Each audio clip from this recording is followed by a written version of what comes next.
السلام عليكم ورحمة الله. إن الحمد لله نحمده ونستعينه ونستغفره ونعوذ بالله من شرور أنفسنا ومن سيئات أعمالنا.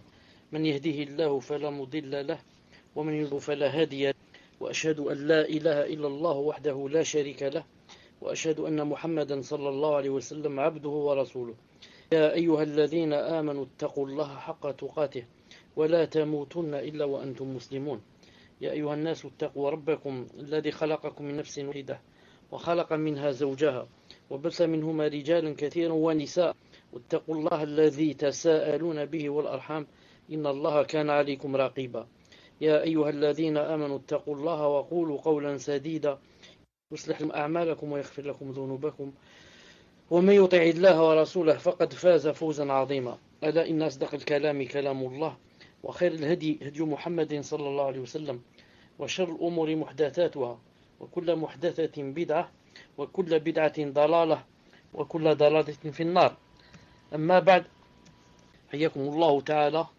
Cette soirée du mercredi 12 Rajab 1434 de l'Hégire, correspondant au 22 mai 2013. Inch'Allah ta'ala, on va lire quelques hadiths qui ont rapport. J'ai choisi avec le paradis. Non, j'ai choisi quelques hadiths qui ont rapport avec le paradis. Le premier hadith, il y a comme ça des sous-titres, des sous-titres. La personne au paradis ou en enfer. La personne au paradis ou en enfer. D'après Abu Dharr, radiyallahu ta'ala anhu, qu'il a dit au messager d'Allah: un homme aime des gens, mais ne peut œuvrer comme ils œuvrent. Alors le prophète sallallahu alayhi wa sallam a dit: tu es, ô Abu Dharr, avec ceux que tu aimes. Car Abu Dharr avait dit, un homme aime des gens, mais ne peut œuvrer comme ils œuvrent. Ne peut œuvrer comme ils œuvrent. Il lui a répondu sallallahu alayhi wa sallam: tu es avec ceux que tu aimes. Abu Dharr radiyallahu ta'ala anhu il a dit alors: certes, j'aime Allah et son messager. Alors le prophète alayhi salam lui a dit: tu es certes avec ceux que tu aimes. Ensuite Abu Dharr répéta: j'aime Allah et son messager. Et le prophète sallallahu répéta aussi sa réponse. Hadith rapporté par Abu Daoud et authentifié par Cheikh Al-Albani rahimahullah dans Sahih Targhib numéro 3035. Dans Sahih Targhib numéro 3035. Donc ça c'est une ni'ma d'Allah subhanahu wa ta'ala, que la personne, même si elle n'œuvre pas comme vraiment œuvrent les pieux et les élus d'Allah subhanahu wa ta'ala, mais que Allah ta'ala a donné cette faveur que la personne sera avec les personnes qu'elle aime. Sera avec les personnes qu'elle aime, à condition bien sûr qu'elle essaye d'œuvrer comme les autres, mais si elle n'y arrive pas, alhamdoulilah, Allah subhanahu wa ta'ala lui donne cette faveur. Et ce hadith, on peut le prendre aussi dans le sens contraire, que si une personne aime des gens qui ne sont pas bien, qu'elle sera avec elle aussi. Si une personne aime des gens qui ne sont pas bien, qu'elle va venir Yawm al-Qiyamah avec ces gens qui ne sont pas bien aussi. D'où l'obligation en islam d'aimer les gens que Allah subhanahu wa ta'ala aime, et de haïr et de détester les gens que Allah subhanahu wa ta'ala haït et n'aime pas. Deuxième sous-titre: la longueur d'une branche d'arc au paradis. La longueur d'une branche d'arc au paradis. D'après Abu Hurayra radiyallahu ta'ala anhu, le prophète sallallahu alayhi wa sallam a dit: Allah, donc c'est un hadith Qudsi, ou bien on dit aussi Qudusi. Allah ta'ala a dit: j'ai préparé pour mes serviteurs pieux ce qu'aucun œil n'a vu, ce qu'aucune oreille n'a entendu, et ce qu'aucun cœur n'a jamais imaginé. Et lisez, si vous voulez, dans une ombre étendue. Al-Waqi'a, numéro 56, verset 30. Fi dhillin mamdoud. Ensuite, il a dit l'espace d'un fouet dans le paradis est meilleur que la vie d'ici-bas et tout ce qu'elle contient. Lisez si vous le voulez, quiconque est écarté du feu et rentre dans le paradis a certes réussi. Ali Imran, verset 185. فمن زحزح عن النار وأدخل الجنة فقد فاز وما الحياة الدنيا إلا متاع الغرور. Je répète, Allah Ta'ala a préparé pour mes serviteurs, j'ai préparé pour mes serviteurs pieux ce qu'aucun œil n'a vu, ce qu'aucune oreille n'a entendu et ce qu'aucun cœur n'a jamais imaginé. Lisez si vous le voulez dans une ombre étendue. Ensuite il a dit, l'espace d'un fouet dans le paradis est meilleur que la vie d'ici-bas et tout ce qu'elle contient. Lisez si vous le voulez, quiconque est écarté du feu et rentre dans le paradis a certes réussi. Rapporté par Tirmidhi et authentifié par Sheikh Al-Albani dans sa correction de Sunan Tirmidhi, numéro 3292. Donc, question de paradis, tu as beau imaginer que c'est comme ci et c'est comme ça, ce n'est jamais comme ci et comme ça. Pourquoi? Parce que c'est tellement au-delà de l'imaginable, au-delà de l'esprit. Non. C'est pour cela que si c'était imaginable, alors la personne, peut-être qu'elle dirait quand elle rentre au paradis, elle va dire, je savais que c'était à peu près comme ça. Non. J'ai imaginé que c'était comme ça. Je pressentais. Non. Je pressentais ou alors j'ai pressenti que c'était comme ça.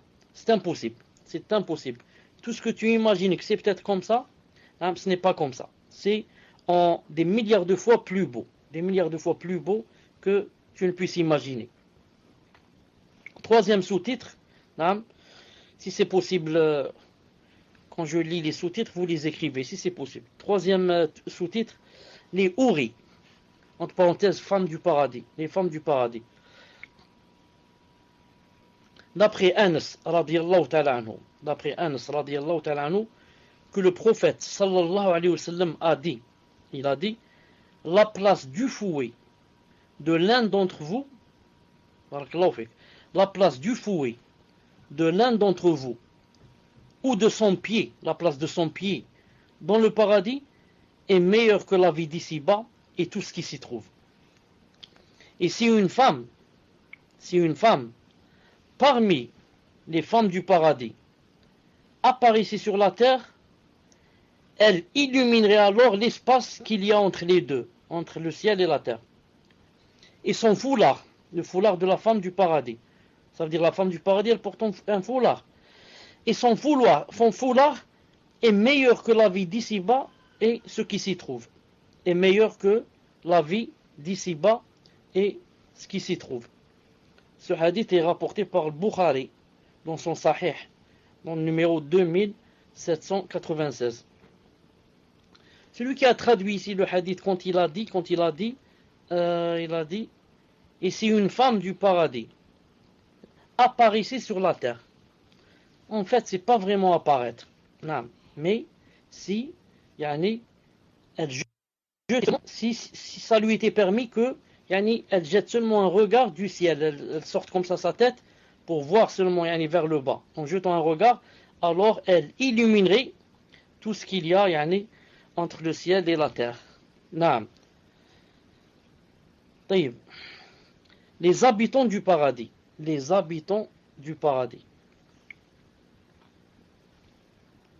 D'après Abu Sa'id al-Khudri, radiyallahu ta'ala anhu, que le prophète sallallahu alayhi wa sallam a dit, il a dit, certes, les gens du paradis apercevront les gens des appartements au-dessus d'eux, comme vous voyez l'étoile filante dans l'horizon,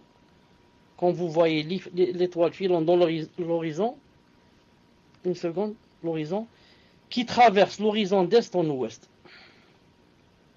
Vous n'avez pas écrit le titre. Je répète. Certes, les gens du paradis apercevront les gens des appartements. Allez, certes, apercevront les gens des appartements au-dessus d'eux, comme vous voyez l'étoile filante dans l'horizon qui traverse l'horizon d'est en ouest. Ceci à cause de la différence qu'il y a entre eux. Donc c'est une preuve que dans le paradis, les gens ne seront pas tous dans le même niveau. Dans le même niveau. Il a dit ici que certains apercevront les gens au-dessus d'eux dans les appartements. Il a dit, comme vous voyez l'étoile filante dans l'horizon qui traverse l'horizon d'est en ouest. Et ceci à cause de la différence qu'il y a entre eux. Naam. Wa alaykum salam wa rahmatullahi wa barakatuh. Ils ont dit, ô messager d'Allah, ceux-ci sont les degrés des prophètes, personne d'autre qu'eux ne peut les atteindre. Ya Rasulallah, ceux qui sont dans les appartements au-dessus, et qu'on les voit que comme une étoile filante. Ce sont qui? Les appartements des degrés des prophètes, que personne d'autre ne peut les atteindre? Il a répondu, sallallahu alayhi wa sallam, certes, si, par celui qui détient mon âme dans sa main, ce sont des hommes qui ont cru en Allah et ont rendu les prophètes véridiques. Certes, ce sont seulement des hommes qui ont cru en Allah et ont rendu les prophètes véridiques. Donc, pour arriver à ces appartements, ça ne demande pas d'être des prophètes ou d'être des messagers ou d'être. Ce sont seulement des gens qui ont cru en Allah subhanahu wa ta'ala et ont rendu les prophètes véridiques. Rapporté par Al-Bukhari dans son Sahih, numéro 3256, et Muslim dans son Sahih, 2831, bi'idhnillahi ta'ala. Nouveau titre, le paradis et l'enfer. Le paradis et l'enfer. D'après Abdullah ibn Abbas, radiyallahu ta'ala anhu, que le prophète sallallahu alayhi wa sallam a dit, il a dit, je suis monté dans le paradis et j'ai vu que la plupart de ses habitants sont des pauvres.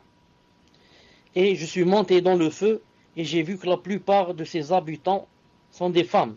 Apporté par le Bukhari dans son Sahih 3241 et Muslim dans son Sahih 2737. Quand j'ai vu cette traduction comme ça, je suis monté dans le paradis,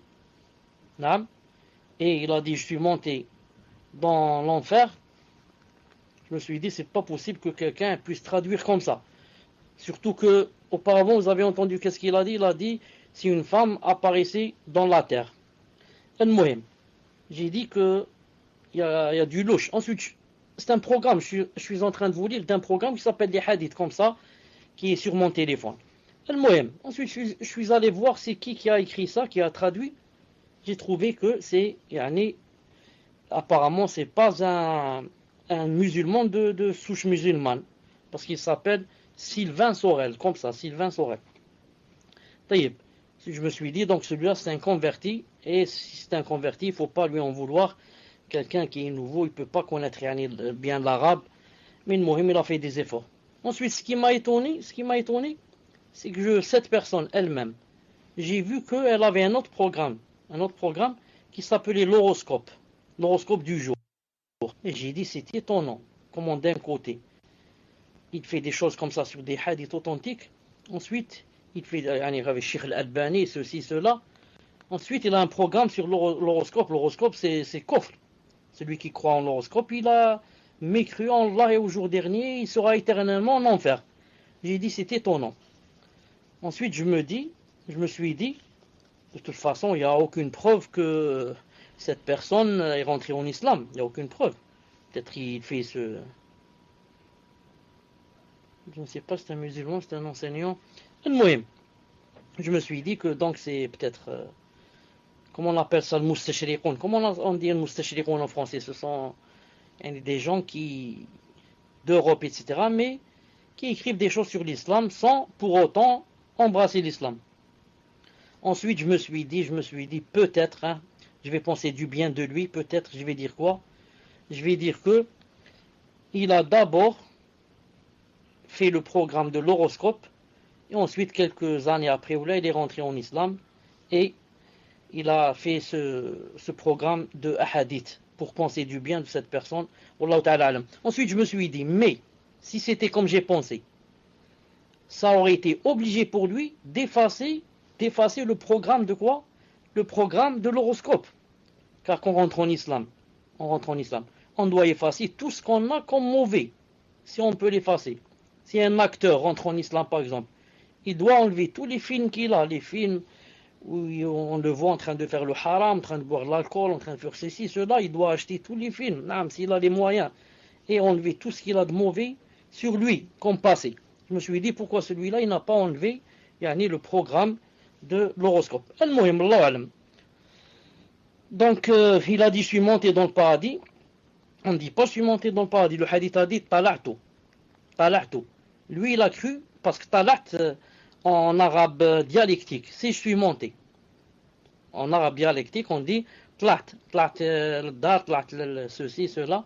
Alors, il croit que tlat, je suis monté. Alors que tala'tu, ça veut dire quoi? Ça veut dire j'ai vu. J'ai vu.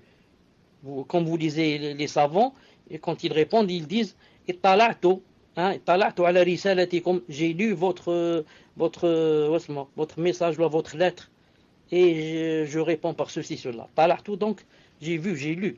Ici, c'est j'ai vu. Donc, j'ai vu les gens du paradis, j'ai vu que la plupart sont quoi? Sont des pauvres. Et j'ai vu les gens de l'enfer, et j'ai trouvé que la plupart de ces habitants étaient des femmes. Et des femmes, vous savez, pourquoi, comme on dit les savants, parce qu'elles parlent beaucoup dans la médisance, elles parlent beaucoup sur les gens, ceci, cela, et qu'elles ne reconnaissent pas le bien que leur fait le mari, et la plupart, s'il l'énerve juste un peu, elle dit, tu ne m'as jamais fait de bien. Al-Muhim, ça s'appelle Kufr al-Ashir. Sinon, ce n'est pas toutes les femmes qui sont comme ça, comme vous devez le savoir. Ensuite, les groupes qui entreront au paradis. Les groupes qui entreront au paradis. D'après Abu Hurayra, radiyallahu ta'ala anhu, que le prophète sallallahu alayhi wa sallam a dit, certes, le premier groupe qui va rentrer au paradis sera à l'image de la lune, la nuit où elle est pleine. Puis ceux qui les suivront seront plus lumineux que l'étoile la plus lumineuse du ciel. Ils n'urineront pas, ils ne feront pas leurs besoins, ils ne cracheront pas, ils ne se moucheront pas. Leurs peignes seront en or. Il a dit, ils n'urineront pas, ne feront pas leurs besoins, ne cracheront pas et ne se moucheront pas. Leurs peignes seront en or. Leur transpiration sera du musc. Leur encensoir et de bois. Leurs épouses seront les houris. Leurs comportements seront comme celui d'un seul homme. Ils seront à l'image de leur père Adam, 60 coudées dans le ciel. C'est-à-dire, ils auront comme taille, combien de mètres? 30 mètres. Celui qui rentrera au paradis entrera avec la taille de 30 mètres. Rapporté par Bukhari dans son Sahih 3327 et Muslim 2834. Et dans une autre version, il a dit, alayhi salam, chacun d'entre eux aura 2 épouses.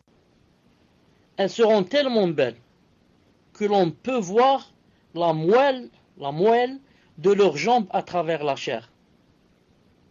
Ensuite, il a dit, il n'y aura pas de divergence ni de haine entre eux, entre les gens du paradis. Ils seront comme le cœur d'un seul homme. Ils feront les louanges d'Allah le matin et le soir. Matin et soir, qu'est-ce qu'ils font? Les louanges d'Allah. Subhanallah, alhamdulillah. Et comme ça. Dans un hadith de Muslim, dans un autre hadith de Muslim, il est dit que ils diront Subhanallah comme ils respirent. C'est-à-dire que même le fait de dire Subhanallah, ça ne demande pas le fait de penser à cela pour le dire. Non, ça sort tout seul, comme tu respires. Subhanallah, alhamdulillah, subhanallah. Donc, pour les gens qui disent par exemple que Yom al-Qiyamah khlas, il n'y a plus de salat, il n'y a plus de tasbih, il n'y a plus, on leur dit non, il n'y a plus cela, dans le sens où ce n'est plus obligatoire. Mais si quelqu'un veut faire tasbih, s'il veut prier, il est libre, il est libre. Il y a un hadith authentique dans Sahih al-Bukhari que le prophète sallallahu alayhi wa sallam, quand il a fait l'ascension, qu'est-ce qu'il a vu entre autres? Une jeune fille devant un palais en train de faire les ablutions. Les ablutions, pourquoi on les fait? C'est pour prier. Et pourtant, ni les ablutions, ni les prières ne sont obligatoires Yom al-Qiyamah dans le paradis. Naam. Donc pour les gens qui disent que quand on meurt, tout s'arrête, on leur dit non, il reste des choses. Il reste par exemple dans la tombe, on est obligé, par exemple, il reste l'épreuve de la tombe, on est obligé de répondre aux 3 questions. Naam. Donc c'est une épreuve, il reste certaines épreuves. Et il y a un hadith authentique que Yom al-Qiyamah, le prophète Aslam a dit que Yom al-Qiyamah, celui qui avait un esclave ici, un domestique, il avait fouetté à tort, sans qu'il n'ait raison, il a dit, on demandera à cet esclave de fouetter son maître. Donc même Yom al-Qiyamah, il y a le fait de quoi? De rendre, comment on dit, œil pour œil, dent pour dent. Ce qu'on appelle aussi la loi du talion. La loi du talion, naam. Donc il y a certaines choses qui resteront même Yom al-Qiyamah, que ce soit dans le bien ou dans le mal. Taïb. Les différentes portes du paradis.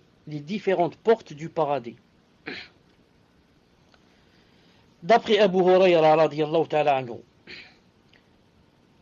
que le prophète sallallahu alayhi wa sallam a dit, à celui qui aura prodigué une paire de biens au service d'Allah subhanahu wa ta'ala, on s'écriera aux portes du paradis. Ô adorateur d'Allah, cet acte est bien. Ensuite il a dit, pour celui qui aura prié avec constance, on l'appellera par la porte de la prière. Le paradis, combien qu'il a de portes? 8 portes. Et l'enfer, 7 portes. Celui qui aura prié avec constance, on l'appellera par la porte de la prière. Celui qui aura fait la guerre sainte, on l'appellera par la porte de la guerre sainte. Alors que celui qui aura beaucoup jeûné, on l'appellera par la porte Ar-Rayyan. Et pour celui qui aura fait souvent l'aumône, on l'appellera par la porte de l'aumône. Je ferai don pour toi de la vie de mon père et de ma mère, s'exclama Abu Bakr, bien qu'aucun mal n'affligera ceux qui seront appelés par une de ces portes. Y aura-t-il quelqu'un qui pourra être appelé par toutes les portes en même temps? Oui, répondit le prophète sallallahu alayhi wa sallam, et je souhaite que tu seras l'un d'eux. Oui, il y a des gens qui seront appelés par les 8 portes, et je souhaite que tu sois l'un d'eux, toi Abu Bakr. Donc ce hadith fait l'éloge, manqaba, pour Abu Bakr Siddiq radiyallahu ta'ala. Quand le prophète m'a dit que je souhaite que tu seras parmi ceux qui seront appelés par cette porte, on va dire, donc le prophète a montré qu'il y a des gens qui seront appelés par les 8 portes. Et si parmi ces gens, il n'y a pas Abu Bakr, alors il y aura qui? Est-ce qu'il y a quelqu'un qui est mieux que Abu Bakr, à part les prophètes et les messagers? Il n'y a pas. Donc si maintenant ce n'est pas Abu Bakr, on ne voit pas qui sera. Naam.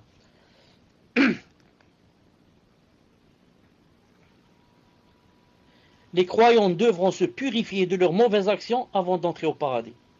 C'est ça le titre. Les croyants devront se purifier de leurs mauvaises actions avant d'entrer au paradis. Selon Abu Sa'id al-Khudri radiyallahu ta'ala anhu, que le prophète sallallahu alayhi wa sallam a dit, il a dit, les croyants seront délivrés du feu. Ils seront arrêtés sur un pont, jetés entre le paradis et l'enfer. Là, ils solderont les mauvaises actions accomplies sur terre en compensant leurs méfaits réciproquement.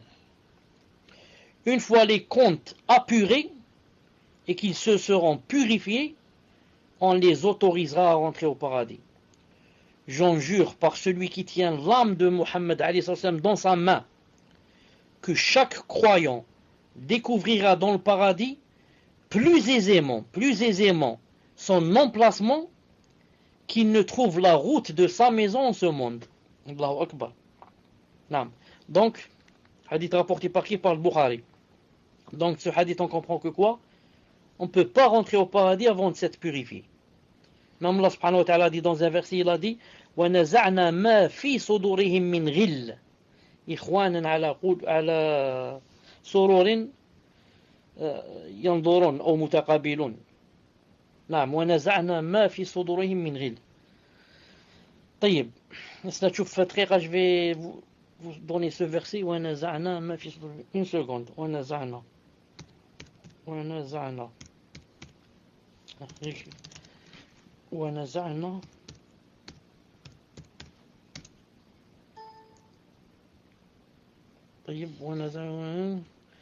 نعم, c'est celui-là le verset. وَنَزَعْنَا مَا فِي صُدُورِهِمْ مِنْ غِلٍّ. Je suis pas encore connecté à fond.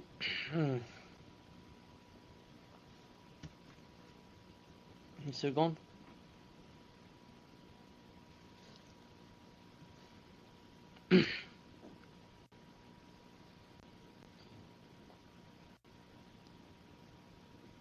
وَنَزَعْنَا, c'est pas celui-là. Celui-là.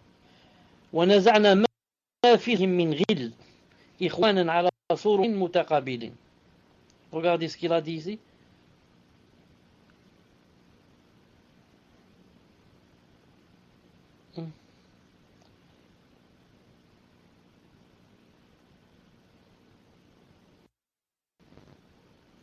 Et nous aurons arraché toute rancune de leur poitrine, et ils se sentiront frères faisant face les uns aux autres sur des lits.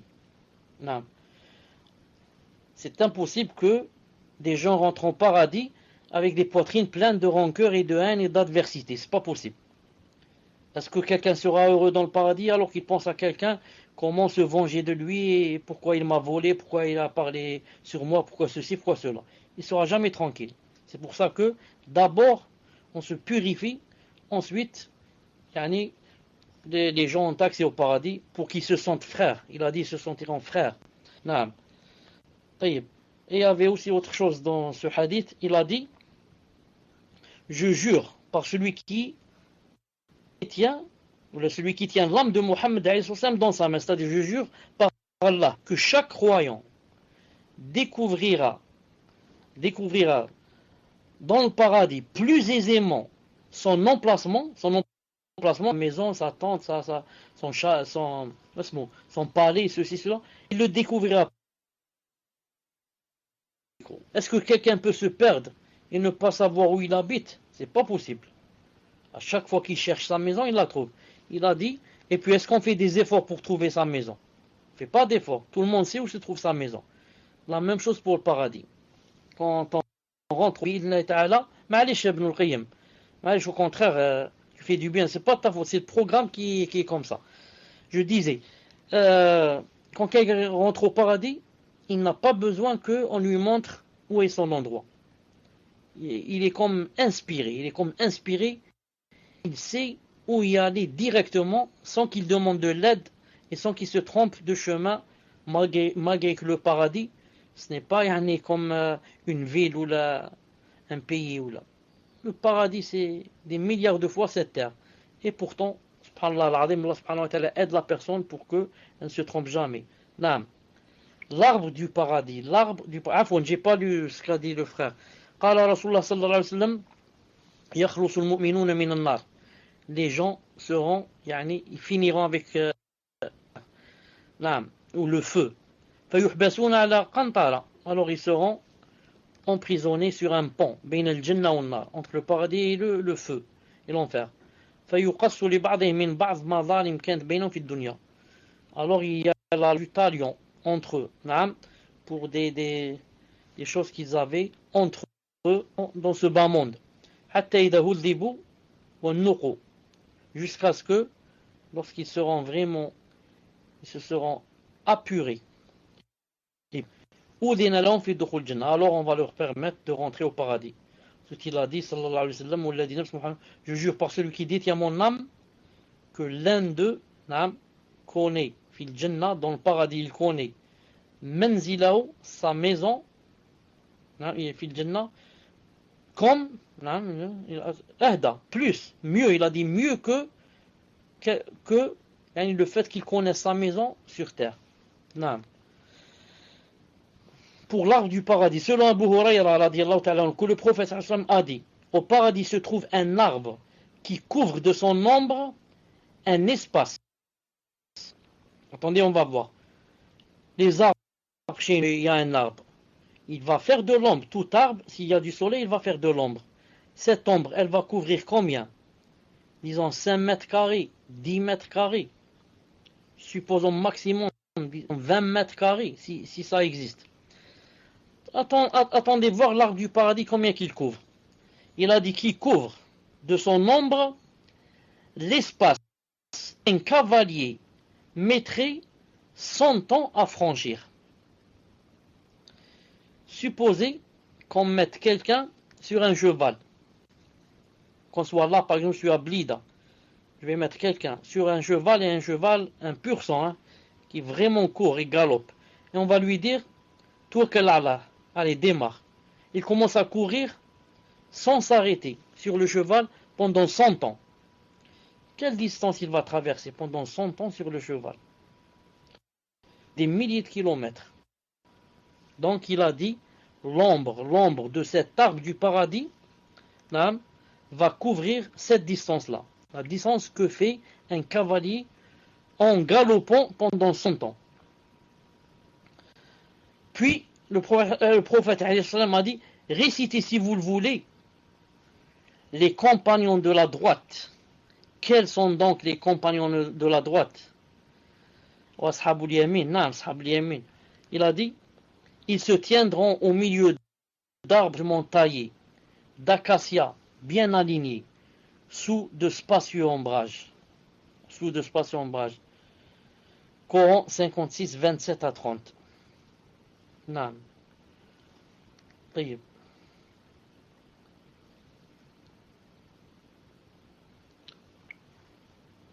Titre, il existe un rapport du paradis, un arbre dont, bon, c'est pas la peine le titre, l'arbre de la base duquel jaillissent deux sources. L'arbre de la base duquel jaillissent deux sources. Correction, je jugeais faible, il a dit c'est faible. Là, on saute celui-là. Un autre hadith, une fois que les gens du paradis seront rentrés. Une fois que les gens du paradis y seront rentrés. Selon Suhaib, que le prophète a dit, une fois que les gens du paradis seront rentrés, Allah Azza wa Jal bénira. Il n'y a pas, Mohammed, il n'y a pas ce hadith Abu Zakaria. Donc d'après Suhaib, que le messager a dit, une fois que les gens du paradis seront rentrés, Allah Azza wa Jal béni par lui-même va dire, qu'est-ce qu'il va dire? Voulez-vous encore quelque chose? Ils disent, ne nous as-tu pas blanchi nos visages? Ne nous as-tu pas introduits au paradis et sauvés de l'enfer? Il a dit, il soulèvera alors le voile, et voilà qu'ils n'ont jamais rien reçu de plus cher que la vue de leur Seigneur, apporté par Muslim. Non. Allah subhanahu wa ta'ala, quand les gens rentreront au paradis, il va leur dire, est-ce que vous voulez encore quelque chose? Ils vont dire, ya Allah, tu nous as tout donné, subhanallah l'adem, n'as-tu pas blanchi nos visages? Alors qu'ils étaient noirs, subhanallah l'adem, de peur et du feu, de la chaleur, etc. Ne nous as-tu pas introduits au paradis? Allah subhanahu wa ta'ala, s'il avait voulu, personne n'entrerait au paradis. Parce qu'il nous rentre au paradis. Mais subhanallah l'adem, il a donné la promesse, il l'a tenue. Naam. Ne nous as-tu pas sauvés de l'enfer? Alors ils vont croire qu'il n'y a pas autre chose. En fait, ce qui reste est beaucoup plus il a beaucoup plus de valeur que le paradis, autre chose. C'est quoi? Il a dit, ils soulèvent le voile et ils n'auront jamais reçu de plus cher que la vue d'Allah subhanahu wa ta'ala, la vision d'Allah subhanahu wa ta'ala. Que les ahbash et les mu'tazila et les khawarij, etc. disent que on ne voit pas Allah yawm al-qiyamah. Allah subhanahu wa ta'ala, on ne verra pas yawm al-qiyamah. Allahu akbar. Allahu akbar. Alors on va faire des doigts. Vous voulez qu'on fasse des doigts contre vous? Vous voulez qu'on dise que puisse Allah subhanahu wa ta'ala, donc vous, comment qu'on dirait, yuhrimukum, puisse Allah subhanahu wa ta'ala vous priver de sa vision, puisque vous avez dit qu'on ne le voit pas. Alors on va dire, ya Allah, qui ont dit que on ne va pas vous voir yawm al-qiyamah, alors privez de votre vision. C'est grave comme ça. C'est pour ça que les savants ont dit que si jamais, si c'est une supposition, c'est tout, si jamais on faisait rentrer quelqu'un au paradis, qu'on va lui dire, voilà, maintenant, alhamdoulilah, tu as tout dans le paradis, mais sache que tu ne vas pas voir Allah. Les autres vont le voir, toi tu ne vas pas le voir. Ils ont dit que il sera le plus malheureux dans le paradis. Même dans le paradis. Pourquoi? C'est pour dire que yani, tout ce qu'il y a de... Il n'y a pas plus meilleur que la vision d'Allah. C'est pas le paradis qui est le meilleur, non. Voir Allah subhanahu wa ta'ala dans le paradis. Même yani, logiquement. Si yani, on va te faire entrer au paradis et tu vois Allah subhanahu wa ta'ala, est-ce que tu sens qu'il y a eu la perfection? Il n'y a pas la perfection. Non.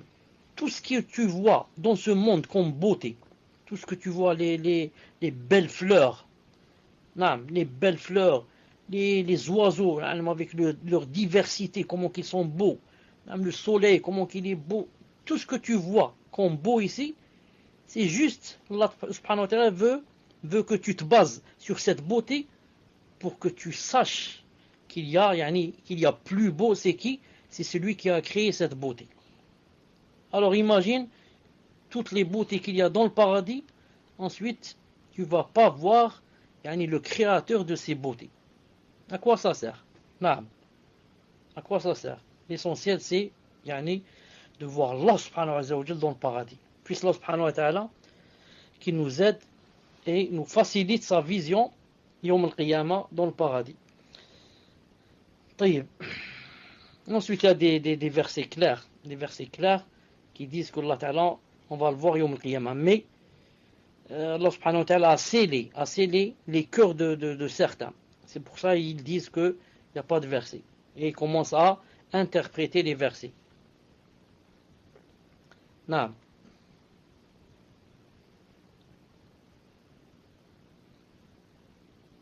Il y a au paradis un marché où les gens viennent le vendredi. Même au paradis, il y a un marché. Pourquoi? Allah subhanahu wa ta'ala sait que les gens aiment de nature, aiment acheter, aiment vendre, aiment ceci. N'avez-vous pas remarqué que Allah subhanahu wa ta'ala, dans plusieurs versets, il emploie le mot lorsqu'il dit tijara. Hal adullukum ala tijaratin tunjikum min adabin alim? Est-ce que vous voulez que je vous montre un commerce? Il parle de commerce. Pourquoi il parle de commerce? Il sait que les gens aiment le commerce, aiment l'argent, aiment acheter, aiment vendre.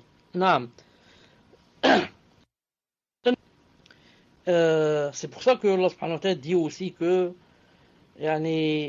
vendez-moi, vendez-moi vos âmes, vendez-moi vos corps, vendez-moi, je vous donne ceci et cela. Il parle de commerce entre lui et ses serviteurs.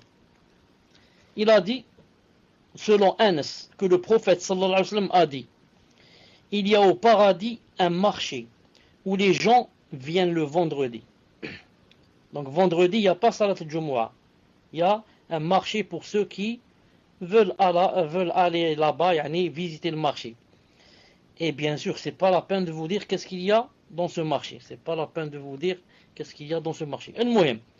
À ce moment, au moment où ils viennent, où les gens viennent à ce marché, ou là dans ce marché Yawm al-Jumu'ah, souffle un vent du nord qui jette une poussière sur leur visage et leurs vêtements. Souffle un vent du nord qui jette une poussière sur leur visage et leurs vêtements. C'est pas la peine aussi de vous dire que la poussière, c'est pas la poussière de la terre qui va rentrer dans tes yeux, ensuite tu vas avoir des larmes dans les yeux, tu vas avoir besoin d'un mouchoir, ensuite cette poussière, tu vas avoir besoin d'aller te laver le visage et les vêtements. Tout ça, ça n'a rien à voir avec notre hadith. Ensuite il a dit, leur beauté, alors après cette poussière, leur beauté en devient plus resplendissante.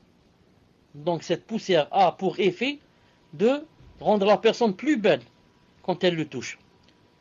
Il a dit, ils retourneront alors auprès de leurs épouses et les trouvent, elles, aussi plus belles et plus resplendissantes, c'est-à-dire qu'elles n'étaient auparavant. Alors leurs épouses leur diront, par Allah, vous êtes devenus plus beaux et plus resplendissants. Et ils leur répondront, vous aussi par Allah, vous êtes devenues plus belles et plus resplendissantes. Rapporté par Muslim. Rapporté par Muslim. Non. Quand les gens du paradis rentrent au paradis, un crieur lancera un appel. Selon Abu Saïd et Abu Huraira, que le prophète sallallahu alayhi wa sallam a dit, quand les gens du paradis entreront au paradis, un crieur lancera un appel. Qu'est-ce qu'il va dire? Il vous appartient désormais de vivre et de ne jamais plus mourir. Il vous appartient désormais d'être en bonne santé et de ne plus tomber malade. Il vous appartient désormais d'être jeune et de ne plus jamais vieillir. Il vous appartient désormais de jouir et de n'être jamais plus misérable. Une seconde. Salam alaikum wa rahmatullah. Je disais, le prophète a dit, lorsque les gens du paradis entreront au paradis, un crieur lancera un appel. Il vous appartient désormais de vivre et de ne jamais plus mourir. Premier appel. Subhanallah al-azim. Quand la personne va rentrer au paradis, tellement elle va voir que les choses sont étonnantes, vraiment elle s'y attendait pas, qu'elle a même peur, elle va se dire que j'ai peur que peut-être demain je vais mourir et qu'il y aura une autre mort. Non. On va lui dire quoi? Donc cet appel-là, c'est pour apaiser le cœur. Il vous appartient désormais de vivre et de ne plus mourir. Là, ne pense plus à la mort. Ensuite, il vous appartient désormais d'être en bonne santé et de ne plus tomber malade. Non. Vous avez remarqué ici. Tu es masha'Allah, tu es heureux, tu es ceci. Ensuite, hop, la maladie arrive. Non. Une maladie que tu t'attendais pas du tout. La personne va juste pour faire certaines analyses, juste pour prévention.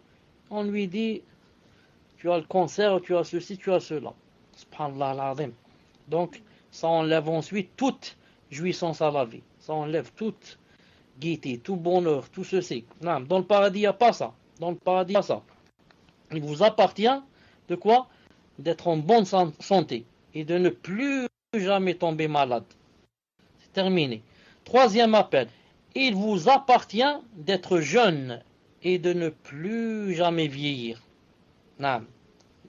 Ici, quand on est jeune, masha'Allah, ensuite, on commence à vieillir. Qui dit vieillesse, dit faiblesse, dit maladie, dit ceci, cela. Naam. Là-bas, il n'y a pas cela. Naam. Tout le temps jeune. Tout le temps, masha'Allah, avec quoi le tonus. Naam. Tout le temps, se sentir vraiment en forme, naam. Il vous appartient désormais de jouir et de jouir de tous les désirs qu'il y a et de n'être jamais plus misérable. Naam, et de n'être plus jamais misérable. Ensuite, il n'y a pas ici dans ce hadith, mais dans un autre hadith là-bas, je vais voir peut-être qu'il est ici. Allahu a'lam,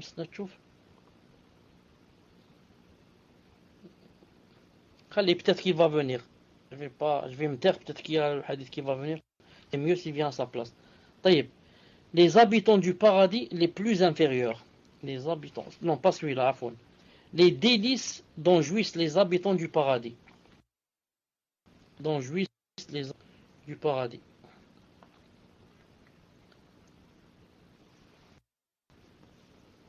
Le prophète sallallahu alayhi wa sallam décrit les délices dont jouissent les habitants du paradis tels qu'il l'a vu. Il a dit, les habitants du paradis mangent et ne crachent pas, n'urinent pas et ne vont pas aux latrines. On a demandé, que devient la nourriture qu'ils mangent? Il répondit, elle devient des rots et de la sueur à l'odeur, répondit-il. Elle devient des rots et de la sueur. Elle devient de la sueur à l'odeur musquée. Il leur sera inspiré les louanges au Seigneur comme la respiration vous est inspirée. Le hadith que j'ai dit tout à l'heure de Muslim. Je dis, dans le paradis, les louanges sont inspirées. C'est pas la peine que tu dises, hey, j'ai commencé à dire subhanallah. Non, c'est inspiré, ça vient tout seul, comme la respiration nous est inspirée. Est-ce que la personne elle va méditer pour respirer? Elle va dire, je vais respirer. Ça sort tout seul. La même chose pour les louanges dans le paradis. Ça sort tout seul. Tellement tu es content, tu vois des choses extraordinaires, que tu commences à dire subhanallah, subhanallah comme ça, à remercier Allah subhanahu wa ta'ala par inspiration, طيب. Titre, une porte parmi les portes du paradis. D'après Mu'ad ibn Jabal radiyallahu ta'ala anhu, que le prophète alayhi salam a dit, lui a dit, ne veux-tu pas que je t'importe parmi les portes du paradis? Dis-moi, Mu'ad, tu ne veux pas que je t'informe sur une porte des portes du paradis? Mu'ad lui dit, quelle est-elle? Le prophète sallallahu alayhi wa sallam lui dit, la hawla wa la quwwata illa billah. La hawla wa la quwwata illa billah. Il n'y a de force et de puissance qu'en Allah. Cette phrase-là, c'est une porte des portes du paradis. Ce hadith est rapporté par Ahmed et authentifié par Sheikh Al-Albani rahimahullah dans Sahih Targhib 1581. La hawla wa la quwwata illa billah. C'est une des portes du paradis. Dans un autre hadith, un trésor. La hawla wa la quwwata illa billah, un des trésors du paradis. Un des trésors du paradis. Montre-moi un acte qui me fera rentrer au paradis. D'après Abu Darda radiyallahu ta'ala anhu, un homme a dit au prophète alayhi salam, montre-moi un acte qui me fera rentrer au paradis. Le prophète sallallahu alayhi wa sallam lui répondit, ne t'énerve pas et tu auras le paradis. Ne te mets pas en colère et tu auras le paradis. Dans un autre hadith, quiconque, quand il devient en colère, peut se retenir dans le sens où c'est pas possible de ne pas tomber en colère. Il y a des choses qui nous arrivent, tu peux pas ne pas tomber en colère. Mais que veut dire ici ne tombe pas en colère? Ça veut dire une des deux choses. Ne fais pas les causes qui te font tomber en colère.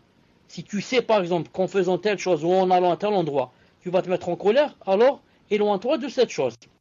Ou bien, ça veut dire aussi deuxième sens, maintenant que tu es en colère, tu dois quoi? Tu dois te comporter d'une façon qui ne se contredit pas avec les préceptes de ton Seigneur. Non. Maintenant, je suis tombé en colère, c'est pas de ma faute, je suis en colère. Mais, qu'est-ce que je vais dire? Et comment je vais me comporter? Est-ce que je vais commencer à insulter, à dire des gros mots? Ou bien je dis, la hawla wa la quwwata illa billah, la hawla wa la quwwata illa billah, ou alors subhanallah, ou alors des choses comme ça. Le prophète sallallahu alayhi wa sallam, il était une fois avec les compagnons. Il voulait résoudre Hunayn, la bataille de Hunayn. En passant comme ça devant un arbre, les compagnons, certains d'entre eux qui étaient nouveaux dans leur reconversion. Ils étaient nouveaux. Qu'est-ce qu'ils ont dit?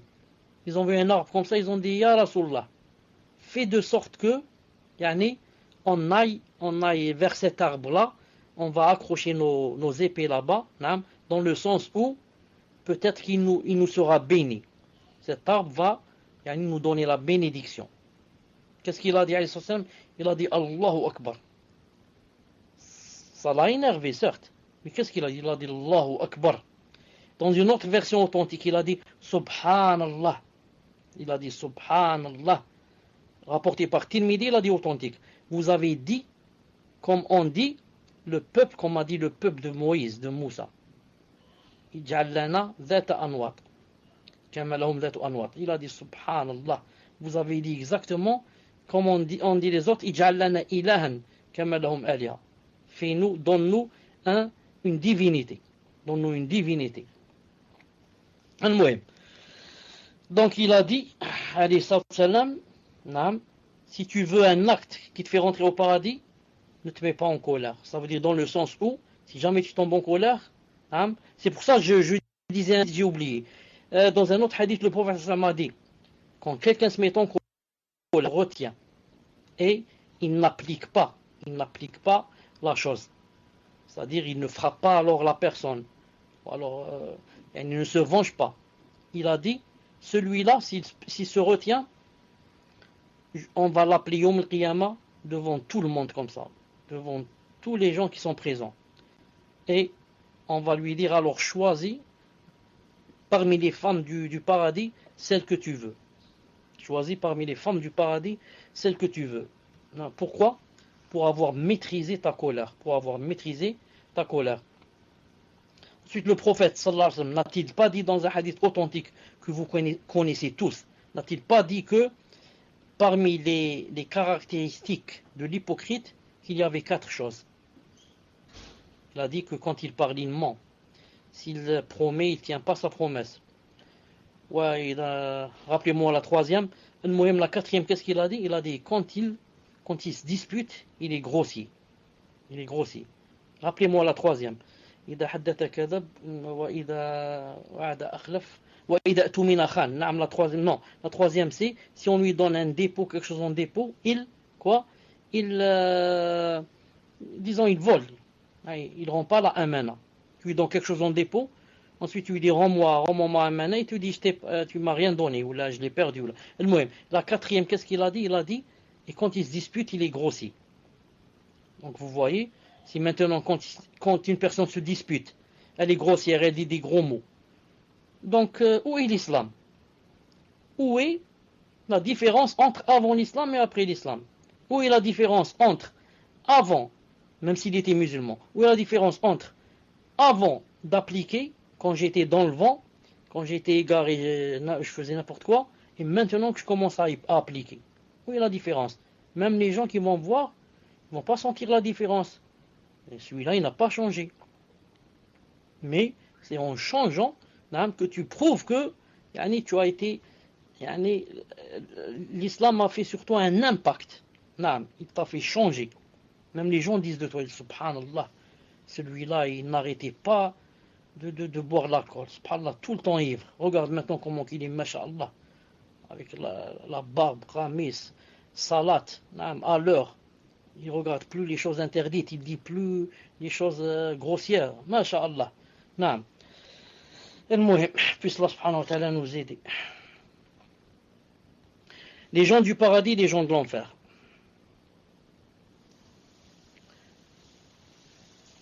Écoutez ce hadith. Voilà le hadith que je cherchais tout à l'heure. Il vient, alhamdulillah.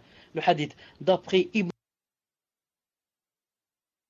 Omar, qu'Allah ta'ala l'agrée. Le prophète a dit, écoutez ce qu'il a dit, Allah va faire entrer les gens du paradis dans le paradis et les gens du feu en enfer. Puis il va dire, c'est dommage ici, c'est dommage Osmo, celui qui a traduit, il a dit, il va dire. Donc on va croire que c'est qui va dire. Allah va dire. Alors c'est pas vrai, c'est pas Allah qui va dire. Il fallait qu'il traduise, il sera dit. Quand on dit sera dit, ça veut dire que c'est pas Allah. Allah alam qui c'est. Un ange, il sera dit. Al-Muhim. Regardez, il a dit ici. Donc il va dire, ô gens du paradis, il n'y a pas de mort. Ô gens de l'enfer, il n'y a pas de mort. Chacun sera éternellement là où il est. Allahu Akbar. Quand les gens rentreront au paradis et les mécréants en enfer, il sera dit, il y a quelqu'un qui va crier, ô gens du paradis, il n'y a pas de mort. Ensuite, il va se tourner vers les gens de l'enfer. Ô gens de l'enfer, il n'y a pas de mort. Dans un autre hadith, il a dit quoi? Il a dit, quand il va crier aux gens de paradis, il n'y a pas de mort, il a dit, pour leur ajouter joie sur joie. La joie d'être rentré au paradis et la joie de savoir que tu ne mourras jamais. Tu resteras toute ta vie au paradis, éternellement. Et il a dit, quand il dira aux gens de l'enfer, il n'y a pas de mort, pour leur ajouter, quoi? Comment on dit donc contraire de la joie? Donc, malheur contre malheur. Premier malheur d'être entré en enfer. Deuxième malheur et très grand malheur de savoir que il n'y a pas de mort. Si au moins quand je rentrais en enfer, si au moins je mourais. Si je sais que en rentrant en enfer, je vais mourir, je vais sentir un plaisir. Quel plaisir? De savoir que Alhamdulillah, demain ou dans un an ou dans 10 ans, ça va se terminer et je deviendrai poussière et là au moins je serai en repos. Mais le malheur, c'est qu'il n'y a pas de mort et que ça ne se termine pas. Comme il a dit dans le Coran, La yamutu fiha wa la yahya. Une seconde, je vous donne le verset, La yamutu fiha wa la yahya. Je vous donne le verset en arabe, ensuite en français. La yamutu fiha, la yamutu fiha, la yamutu fiha. Regardez ce qu'a dit Allah subhanahu wa ta'ala. Regardez. إنه من يأتي ربه مجرما فإن له جهنم لا يموت فيها ولا يحيا. Subhanallah al-Azim. Regardez en français ce que ça donne. Et quiconque vient en criminel à son Seigneur aura certes l'enfer où il ne meurt ni ne vit. Subhanallah. Quiconque vient en criminel à son Seigneur, c'est-à-dire quiconque rencontre le Seigneur en criminel, pour avoir été criminel dans cette vie, il aura certes l'enfer où ni il ne va mourir ni il ne va vivre. Les savants disent, ça veut dire ça. Ça veut dire ni il va mourir, il va se reposer, ni il va vivre la vie du paradis, comme vivent les gens du paradis. Les savants ont dit aussi pourquoi Allah Ta'ala a choisi comme ça le milieu.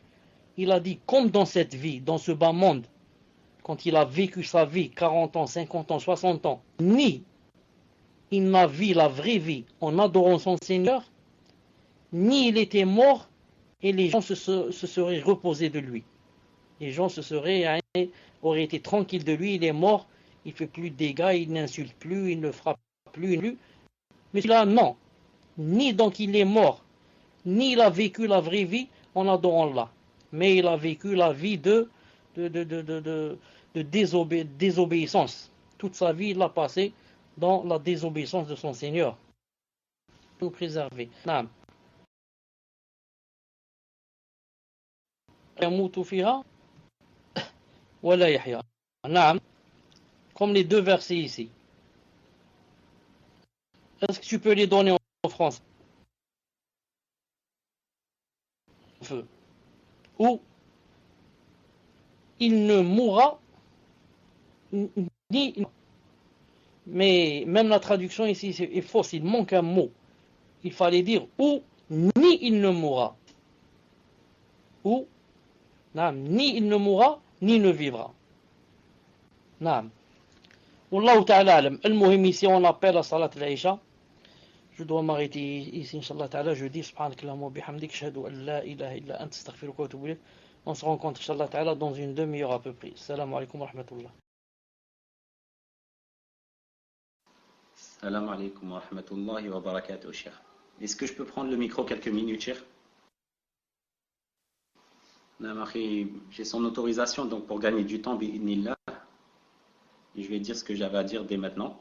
Comme ça, dès que cher va pouvoir revenir, Inch'Allah, on commencera directement les questions, bi'idnillah.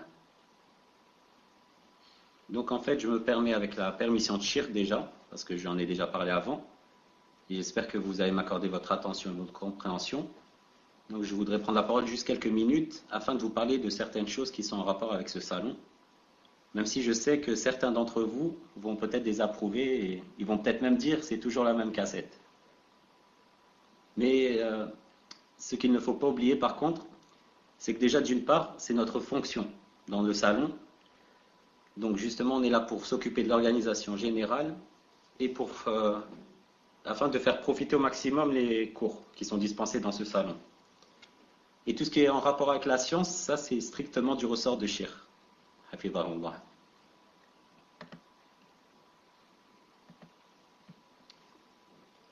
Donc, en fait, nous on fait de notre mieux, bidnillah, afin d'établir une organisation que l'on souhaiterait être la meilleure possible. Et donc sur laquelle on doit s'appuyer pour que les choses aillent pour le mieux. Et tout cela va bien sûr dans l'entraide, dans l'accomplissement des bonnes œuvres et de la piété, car nous sommes bien sûr ici avant tout pour s'entraider dans la religion, apprendre ensemble et évoluer ensemble. Allah Azza wa Jal dit d'ailleurs dans le Coran, Surat Al-Asr, par le temps, l'homme est certes en perdition, sauf ceux qui croient et accomplissent les bonnes œuvres, s'enjoignent mutuellement la vérité et s'enjoignent mutuellement l'endurance. Et le prophète sallallahu alayhi wa sallam a dit, la religion est le conseil sincère. De même, le compagnon Jarir, radiallahu anhu, a dit: j'ai prêté allégeance à l'envoyé d'Allah, sallallahu alayhi wa sallam, afin que j'accomplisse la salat, la prière, afin de donner l'aumône obligatoire, la zakat, et de prodiguer le conseil à tout musulman. Donc, même si certaines choses que je vais dire sont des répétitions de paroles, parce qu'il nous est parfois arrivé de vous prodiguer quelques conseils, il n'empêche que ça fait partie du rappel qui profite aux croyants, bi'idnillah. D'ailleurs, on rapporte de Ata, rahimahullah, qu'il a dit: des fois, il m'arrive qu'une personne me cite un hadith et je l'écoute attentivement, comme si je ne l'avais jamais écouté, alors qu'en fait, on me l'a rapporté avant que cette personne ne soit née. Donc, parmi les choses que je souhaiterais évoquer, dans un premier temps, ça concerne le cours. Donc, alhamdulillah, nous avançons. Alhamdulillah, on multiplie les livres. Et je vois que beaucoup d'entre vous sont avec Shirk depuis des semaines, des mois, voire des années. Alhamdulillah. Et le Shirk, avec l'aide d'Allah Ta'ala, a achevé l'explication de plusieurs livres et épîtres dans le salon. Nous allons d'ailleurs presque terminer le livre sur nos pieux prédécesseurs, si ce n'est déjà fait, car j'ai été absent, donc je ne sais pas si ça a été fini ou si c'est fini. Avec ces livres, alhamdulillah, Cheikh nous a appris par exemple qu'est-ce qui étaient les noms et attributs d'Allah. Quelle est la différence entre nom et un attribut? La différence entre l'attribut de l'essence et celui de l'acte. La différence entre le qada ou le qadar. Ce qu'est la piété. La différence entre l'austérité et la retenue, etc. Tout un tas de sujets. Sans parler de ce qu'on apprend également, alhamdulillah, dans chaque cours, en écoutant les réponses aux questions des frères et sœurs. Donc normalement, si Cheikh nous interroge sur n'importe lequel de ces points, on doit être en mesure de répondre à toutes ces questions. Si on a suivi attentivement les cours et si on a révisé les enseignements apportés. Donc je fais un rappel avant tout à moi-même, bien sûr, et j'espère qu'il vous sera aussi bénéfique. C'est que nous devons nous motiver à venir assister à ces cours pour apprendre. Et non juste pour dire j'étais au cours de Cheikh Jalabi ou pour venir parler en privé ou pour venir juste pour poser une question. Donc je lève la main et après je pars et Cheikh il peut me parler de taqwa ou ce qu'il veut, ça ne m'intéressera pas.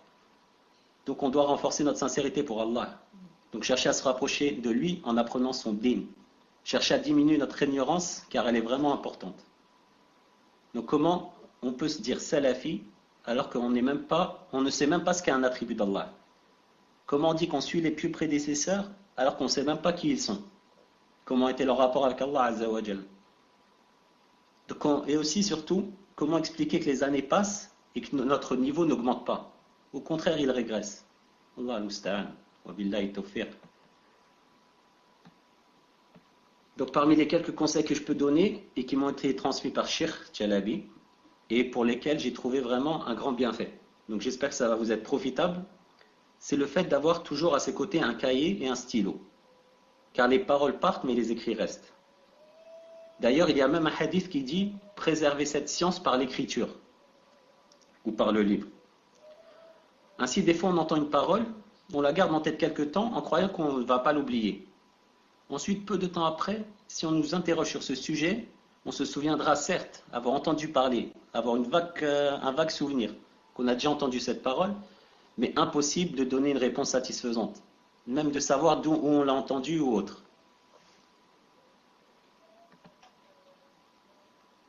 Or, si vous avez remarqué, des fois, Cheikh vous dit 1 minute. Quand on lui pose une question ou un hadith autre, il vous dit juste 1 minute. Et ensuite, il ne tarde pas et il nous rapporte la réponse d'un savant, ou un hadith ou autre, et intégralement en plus. Et cela pourquoi? Car il a noté dans ses cahiers, et c'est directement où se rendre pour trouver la parole voulue. Ainsi, vous pourrez par exemple prendre un gros cahier ou un gros classeur et le diviser en plusieurs matières. Aqida, fiqh, hadith, des fawaïd sur la langue arabe ou autre. Et dès que vous entendez Cheikh donner une parole bénéfique, vous écrivez. Par exemple, Cheikh Ibn Uthaymin a dit dans tel livre, tel hadith, etc. Et chacun établit bien sûr sa propre organisation. Elle est propre à chacun d'entre nous. Et ensuite, on y inscrit ce qu'on veut retenir. Chaque chose dans sa section appropriée, bien sûr. Un autre conseil est qu'il est bon d'assister au cours en ayant révisé le cours précédent. Alhamdoulilah, sinon ça va partir. Si on est venu juste écouter et qu'on ne relit plus du tout ce que Cheikh nous a dit, je peux vous dire qu'en 1 jour, 2 jours, 3 jours maximum, il restera peut-être 5% ou même pas. Et il est aussi bon de venir au prochain cours en ayant préparé le cours à venir. Donc comme on sait que Cheikh a fini par exemple le hadith numéro 65, donc le prochain cours il fera le hadith numéro 66, donc on commence déjà à lire. Et si on a des explications, on commence à voir ce que les savants ont pu dire sur ce hadith ou autre. Comme ça, quand vous allez assister, bidnillah, on ne sera pas complètement perdu face au sujet. On aura une vague idée de ce que Cheikh va nous expliquer, bidnillah. Parmi les conseils aussi que je peux vous donner, donc qui m'ont été transmis par Cheikh, il y a aussi le fait de mettre en application les enseignements. Car ce qui est voulu avant tout par la science, c'est la pratique. Et si on pratique ce qu'on apprend, déjà, alhamdoulilah, on entre dans le version « wa amilu salihat » et qui pratique les bonnes œuvres. Ceux qui croient et qui pratiquent les bonnes œuvres. Et non les hadiths qui parlent de ceux qui délaissent la science en ne la pratiquant pas. Et aussi parce que ça favorise bien sûr l'apprentissage. Tout comme le fait de transmettre aussi, de faire la da'wa. J'ai appris un hadith, je le transmets au maximum de personnes ou autres. Donc je suis toujours en relation avec ce hadith. Et bidnillah, ça sera plus facile d'inculquer à son esprit ces enseignements. Donc ce que je voulais vous dire, c'est qu'il faut que nous essayions de faire des efforts pour que le temps soit bénéfique. Qu'on exploite au mieux les cours transmis par Cheikh, car vraiment, alhamdoulilah, c'est une vraie ni'ma d'avoir quelqu'un qui nous accorde de son temps pour nous apprendre notre religion. Surtout si on prend en compte que ce n'est pas facile de trouver quelqu'un de bilingue qui puisse nous expliquer notre religion dans 2 langues différentes. Des fois, bien sûr, on entend des cours très bénéfiques, mais en arabe. Donc ceux qui n'ont pas la langue arabe, c'est difficile. Et des fois, on entend des frères, alhamdoulilah, qui peuvent nous aider en français, mais comme ils n'ont pas l'arabe, ça reste un niveau. Rabbi Jazéhum bi khair déjà pour ce qu'ils nous font, mais ça reste un niveau assez bas. Donc quand on peut trouver quelqu'un qui a un certain niveau qui peut nous apprendre des choses, il faut vraiment profiter au maximum. Comme vous le savez, pour traduire d'une langue à une autre, il faut vraiment bien les maîtriser toutes les deux. Ensuite, la responsabilité s'alourdit quand c'est du domaine du din, quand c'est religieux. À titre d'exemple, rappelons-nous combien de fois nous avons entendu Cheikh dans le salon critiquer certaines façons de traduire. Et ça a été le cas aujourd'hui. Il y a des fois même de grosses erreurs. Hatta fil Qur'an qu'on a devant nous, des fois il y a des erreurs même au niveau de la aqidah. Donc je disais qu'il faut essayer d'utiliser cette ni'ma pour augmenter notre science et améliorer la relation que nous avons avec Allah Azza wa Jal et la religion. Et non utiliser le temps qui nous est accordé pour régler des problèmes personnels, comme souvent c'est le cas, et surtout trop se préoccuper de la dunya. Alors souvent, nos questions et nos préoccupations sont en rapport avec la dunya. Donc mettons à profit les connaissances de Cheikh, alhamdoulilah, il a des connaissances dans l'aqidah, le manhaj, le fiqh. On doit utiliser le maximum donc ces connaissances pendant qu'on en a encore la possibilité. Car nul ne sait vraiment de quoi sera fait l'avenir. On connaît la valeur d'un bienfait que lorsque celui-ci nous quitte. Allah musta'an. En espérant que ça dure, bi'idhnillah ta'ala. Mon deuxième rappel va concerner la partie questions-réponses.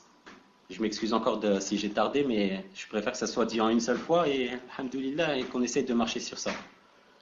Donc, parmi les choses que vous devez savoir, c'est qu'il y a un certain comportement à avoir en posant les questions. Donc il y a le fait de se demander, avant de poser la question, si cette question va nous rapprocher d'Allah. Ou si on souhaite uniquement poser une question pour poser une question. Au point des fois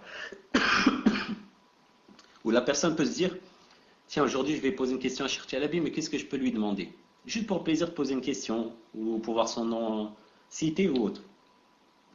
Et si la personne constate que cette question n'a aucun intérêt pour son rapport avec Allah, ou pour augmenter sa science, ou se rapprocher d'Allah, alors il vaut mieux s'en passer. Le prophète sallallahu alayhi wa sallam a dit, attention à l'excès dans les demandes. Et Cheikh Saleh al-Sheikh, pour commenter ce hadith, a dit, poser trop de questions aux gens de science est détestable, sauf ce dont a besoin le serviteur d'Allah, Azza wa Jal. D'ailleurs, à une époque, avec des frères, on avait posé une question, enfin on avait traduit une question qui a été posée à Cheikh al-Rudayan, rahimahullah, concernant le comportement à avoir en posant les questions. Et il avait répondu que certaines questions n'avaient vraiment pas lieu d'être. Comme le fait de demander par exemple comment les djinns font pour se marier. Et d'autres questions donc, à la base dont la personne n'a aucun intérêt dessus. Sans oublier bien sûr que lorsqu'on pose une question qui n'est d'aucune utilité, on a peut-être pris la place de quelqu'un qui avait une question qui est sûrement très importante dans la aqidah, dans le fiqh, dans le manhaj, et dont l'intérêt aurait été conséquent à la fois pour lui, il en aurait profité personnellement et il aurait été profitable pour l'ensemble du salon Milan. Deuxième chose, c'est qu'il faut bien réfléchir à la question que vous souhaitez poser. Car certains, lorsqu'on leur demande des précisions, ils ne savent pas répondre car la question n'est pas claire déjà chez eux. Donc quand elle n'est pas claire chez eux, elle devient encore moins claire chez nous les admins. Et donc la manière dont on va la transmettre sera encore beaucoup moins claire quand elle arrivera à Shir. Donc il faut bien réfléchir avant de poser la question à ce que vous souhaitez vraiment savoir. Puis bien la rédiger. Si vous pouvez faire un effort pour la rédiger dans des termes clairs, dépourvus de langage SMS, avec de la ponctuation, etc. maximum pour nous aider déjà à bien la comprendre et à la transmettre le mieux possible. Barakallahu fikum, ça sera déjà un grand bienfait. Car on parle de hukm shara'i. Et comme ça concerne le hukm shara'i, la religion d'Allah Azza wa Jal, il faut que ça soit très précis. Et il faut éviter de trop développer sans raison. Sauf vraiment s'il y a une faïda que vous apportiez un détail ou autre. Sinon, il faut se limiter au minimum. En choisissant les bons termes et en étant clair et concis. Vous m'entendez, Micro? Quand je voyais Fouzi écrire 2, alhamdoulilah, je croyais qu'il y avait plus de son. Donc je disais, en même temps, barakallahu fikoum, d'avoir un bon soupçon concernant les admins. Car nous essayons de ne favoriser personne. Pas de sœur par rapport aux frères ou autres. On essaye de ne favoriser aucune question par rapport à une autre. On les prend dans l'ordre dans lequel nous viennent, bi'inillah. Et une autre chose, c'est qu'il ne faut pas insister quand Cheikh dit que le temps est terminé. Car il nous accorde déjà, des fois 1 heure, 1 heure et demie, des fois 2 heures, après un cours déjà qui dure lui-même 1 heure, il nous accorde déjà beaucoup de temps. Donc quand il nous demande de nous arrêter, il fait partie du bon comportement de savoir s'arrêter et ne pas être énervé car notre question n'est pas passée. Donc malheureusement, on reçoit tellement de questions qu'on ne peut pas satisfaire tout le monde. Mais on essaie d'en traiter le maximum. La troisième chose, c'est qu'il faut respecter l'organisation mise en place. Quand nous disons que les questions concernent le cours, c'est inutile de venir négocier pour faire passer une question. Ou par exemple, pour faire passer une autre question qui n'a rien à voir avec le cours, ou utiliser par exemple la ruse. Une seconde, Afwan. Afwan, mon fils qui me dérangeait un petit peu, désolé. Donc je disais qu'il faut, barakallahu fikum, respecter l'organisation mise en place. Quand nous disons que les questions concernent le cours, donc ne négociez pas pour passer une autre question en disant c'est juste cette fois-ci ou autre. Ou utiliser la ruse en utilisant juste un terme en rapport avec le cours et poser une question qui n'a rien à voir avec le cours. Bien sûr, on est ouvert à tout conseil de votre part. Donc ce que nous disons, c'est une organisation qu'on a essayé de mettre en place. Si vous voyez des améliorations, on est ouvert à toute critique, qu'elle soit positive ou négative, pour faire avancer le salon. Bi'idhnillah. Pour ne pas tarder, je vais passer aux autres points. Il y a celui qui voit que sa question peut attendre la semaine d'après. Surtout ceux qui ont l'habitude de poser des questions régulièrement, chaque cours ou chaque semaine ou autre. S'ils peuvent laisser les frères et sœurs qui n'ont pas la possibilité, ou l'habileté, ou la rapidité de voir leurs questions passer, et cela va en concordance avec le verset d'Allah Azza wa Jal, et qui les préfèrent à eux-mêmes, même s'il y a pénurie chez eux. Donc si vous voyez que votre question peut attendre 1 semaine de plus, 15 jours de plus ou autre, de laisser vos frères, bi'inillah, ça sera un grand geste de votre part, Inch'Allah. Il faut aussi éviter de poser sa question à plusieurs personnes. Car si vous avez posé votre question à un savant, pourquoi venir la poser à Cheikh Chalabi? À part si bien sûr rien n'est clair pour vous. Vous souhaitez un éclaircissement peut-être. Surtout que les réponses, elles peuvent être différentes en fonction de ce par quoi chacun est convaincu. Et vous allez vous retrouver dans une ambiguïté plus importante qu'avant la question. un tel il dit ça, un tel il dit ça, qu'est-ce que je dois faire? C'est encore pire qu'au début où vous aviez aucune idée de la question. Autre chose, c'est qu'il faut éviter les questions qui n'ont aucun rapport avec la religion. Car Cheikh est là pour nous apporter des paroles de savants sur des sujets qui se rapportent à la religion.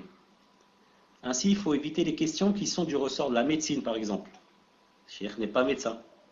Ou encore, les cas spéciaux qui doivent être réglés en famille, qui doivent être réglés au sein du couple, pour lequel Cheikh ne peut rien. Car si c'est un problème au sein du couple, il faudrait écouter les deux parties, etc. L'endroit ne prête pas à cela. Donc les cas spéciaux, ils doivent être réglés en général au sein de la famille. Faire intervenir proche, un imam du quartier, etc. Et dans certains cas, comme le rappelle Cheikh Ibn al-Taymin, il faut se rendre auprès d'un tribunal musulman, un juge musulman ou autre. D'ailleurs, par le passé, nous posions des questions avec les frères, on posait des questions privées sur le divorce et autres. On les posait à Cheikh Rajhi, Cheikh Fawzan, Cheikh Zayd al-Madkhali, et même au Mufti d'Arabie Saoudite, Abdelaziz al-Sheikh, et ils nous répondaient tous que ça n'était pas de leur ressort et qu'il fallait se retourner vers Dar al-Ifta, ou un tribunal musulman. Ensuite, il y a aussi cette solution, qu'il y a beaucoup de gens qui vont à la Umrah et au Hajj, alhamdoulilah. Donc on profite pour envoyer avec eux une lettre qu'on aurait rédigée au préalable, et après l'avoir traduite en arabe, avec l'aide de certains arabophones, et on expose le cas clairement, et les personnes l'emmènent à des grands savants, bi'idhnillah. Donc, barakallahu fikum, de ne pas être une fitna, de ne pas éprouver shirk par des questions qui ne sont pas de son ressort. Donc voilà, je m'excuse si j'ai été long, mais c'était quelques paroles que je souhaitais évoquer, afin de faire marcher et fonctionner le salon autant que possible, aussi bien que possible. Et comme je le répète, si vous avez des critiques, si vous avez des idées ou autres, on est très heureux que les frères et sœurs participent, car c'est aussi votre salon. Ça n'est pas que notre salon, le salon, le cheikh. On s'entraide dans le din, donc on est ouvert à toute critique. Barakallahu fikum, et désolé si j'ai été trop long. Wa subhanaka Allahumma wa bihamdik, ashhadu an la ilaha illa ant, astaghfiruka wa atubu ilayk. Jazakallahu khairan, barakallahu fik pour les nasiha et pour les conseils que tu as donnés. Puisse Allah subhanahu wa ta'ala nous aider à appliquer Bilna ta'ala. On fait de notre mieux, Inch'Allah ta'ala. Vous faites de votre mieux et nous on essaie de faire de notre mieux, Inch'Allah ta'ala. On tawakkal ala Allah subhanahu wa ta'ala. Abu Zakaria, est-ce que Zakaria est devant toi? Je voudrais l'entendre quelques instants. Sa grand-mère et moi. Il est pas loin. Juzun Natreka. Alaikum. Alaikum, Dido. Dido. ويسمع يتكلم. دو. تعرفي عدال. تعرفي عدال جدو. قل إخوة أين الله؟ في السماء. أيوة. بارك الله فيك. السلام عليكم. زكريا أني نسمع فيك زكريا. عليكم السلام ورحمة الله. أني نسمع فيك. واش راك زكريا بخير؟ زكريا أني نسمع فيك. نعم. دو. زكريا أني نسمع فيك. ما نقدروش نتكلموا في زوج زكريا. أنا نهضر وأنت تسمع ومن بعد أنت تسمع نهضر.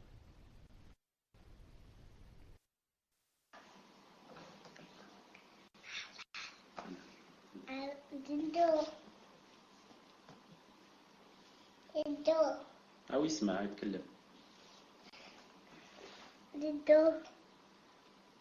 أو يسمع يتكلم. عندي تيت. عندي بوتيت. صح بارك الله فيك وليدي. المهم il ne peut pas comprendre qu'on ne peut pas parler les deux à la fois. فهمت؟ On a l'habitude de parler sur Viber les deux à la fois, mais là il ne peut pas comprendre. معليش. نبداو ان شاء الله la première question. بسم الله الرحمن الرحيم والصلاة والسلام على أشرف المرسلين. تفضل ان شاء الله تعالى. C'est quoi la première question? Salam alaikum wa rahmatullahi wa barakatuh. Est-ce qu'il y a du son, Inch'Allah? Alhamdulillah. Hafizakumullah, cher. Min fadlikum, si vous pouvez m'ouvrir le PV. Et je vous fais parvenir, Inch'Allah, à la fois les questions de Ibn Muhammad et les miennes, Inch'Allah. Ibn Muhammad, tfadal, la première question, c'est à toi, Inch'Allah. Tfadal, akhi. Et cher Léon, donc les âges, je vous les fais parvenir. Barakallahu fik Muslim, et barakallahu fik aussi d'avoir transmis les questions à Cheikh. Donc la première question d'un frère qui demande, Jazakumullahu khayra Cheikh, au paradis, on ne va ni mourir ni vieillir. Mais est-ce qu'on va continuer à se procréer? C'est-à-dire si on a des enfants, eux grandiront aussi, et auront d'autres enfants, et ainsi de suite, ou les enfants resteront aussi des enfants sans grandir. Barakallahu fikum, Cheikh. Wa alayhi salam wa rahmatullah wa barakatuh. D'abord, je voudrais dire, Inch'Allah Ta'ala, comme préambule, que le sujet de l'enfer et le paradis, c'est vraiment délicat en ce sens. Et on ne peut dire que ce qu'il y a dans le texte. C'est pas des choses où comme le fiqh par exemple, on peut faire analogie, qiyas, on peut faire ijtihad, on peut faire... Non, paradis, on ne peut dire que s'il y a un hadith, il y a un verset. S'il n'y a pas, on doit se taire. Donc moi, ce que je sais sur cette chose-là, c'est que, comme dans le hadith authentique, que quand la femme souhaite un bébé, peut-être même que l'homme, Allah Ta'ala le lui donne à l'instant même. À l'instant même, c'est-à-dire, elle tombe enceinte, et à l'instant même, elle accouche, ni grossesse, ni comment ça s'appelle, avec lochi, ni rien. Est-ce que maintenant l'enfant va grandir ou pas? Allah subhanahu wa ta'ala. J'ai pas de science en cela. Si je trouve quelque chose en ce sens, je vous le dirai, Inch'Allah ta'ala. Pour dire aussi, donc s'ils grandissent, est-ce que aussi ils vont se marier et procréer? Je n'ai pas, Inch'Allah ta'ala, de réponse. Allahu ta'ala a'lam. Mais Inch'Allah ta'ala, tout faire, n'oublie pas de marquer. Je ferai, Inch'Allah ta'ala, des recherches en ce sens. Tfadlal. Question suivante, cher, question d'un frère. Salam alaikum wa rahmatullahi wa barakatuh. Qu'Allah vous fasse miséricorde, cher. Quelle est la proportion autorisée de soie pour un homme? Donc le tissu. En effet, on nous a offert une couette faite avec des fils de soie. Le fait de se couvrir avec est-il comparable avec le fait de porter un vêtement en soie? M'est-il permis de me couvrir avec si je la mets dans une housse de couette? Barakallahu fikum, cher. Qu'Allah vous bénisse et vous préserve, ainsi que les croyants. Tfadal, cher. Jeudi, il y a un hadith du prophète sallallahu alayhi wa sallam qui se trouve dans Sahih Bukhari qui dit que le prophète sallam avait vu une sorte de, comment ça s'appelle, un tapis. Autrefois le tapis était en... C'est difficile de trouver le mot hada, mais comme les couffins d'autrefois. C'était avec des trucs comme ça, des choses qu'on faisait comme ça, des sortes de nattes pour faire un couffin. Al-Muhim. C'était pas du tout. Osier, exactement. Osier, exactement. Non. Et il a dit, sallallahu alayhi wa sallam, il l'a vu tout noir, usé. Il a dit que, il lui est arrivé comme ça, à force d'être mis. Il a dit comme ça, d'être, en arabe, il a dit lobis, habillé. Il a employé le mot mis, habillé. De ce hadith, les savants ont pris que le fait, de s'asseoir dessus ou de l'utiliser, etc., on peut dire aussi que c'est comme si on l'avait mis en habit. C'est pour ça que, par exemple, on interdit de s'asseoir, par exemple, sur par exemple, la soie, il est aussi interdit de la mettre, de s'en habiller avec. Et s'il est interdit de s'en habiller, il est interdit de s'asseoir dessus aussi. Donc je dis, pour la couette, etc., c'est interdit dans le sens où c'est seulement pour l'homme, pas pour la femme. C'est interdit seulement pour l'homme, de s'asseoir dessus ou de se couvrir, et non pour la femme بإذن الله تعالى. تفضل.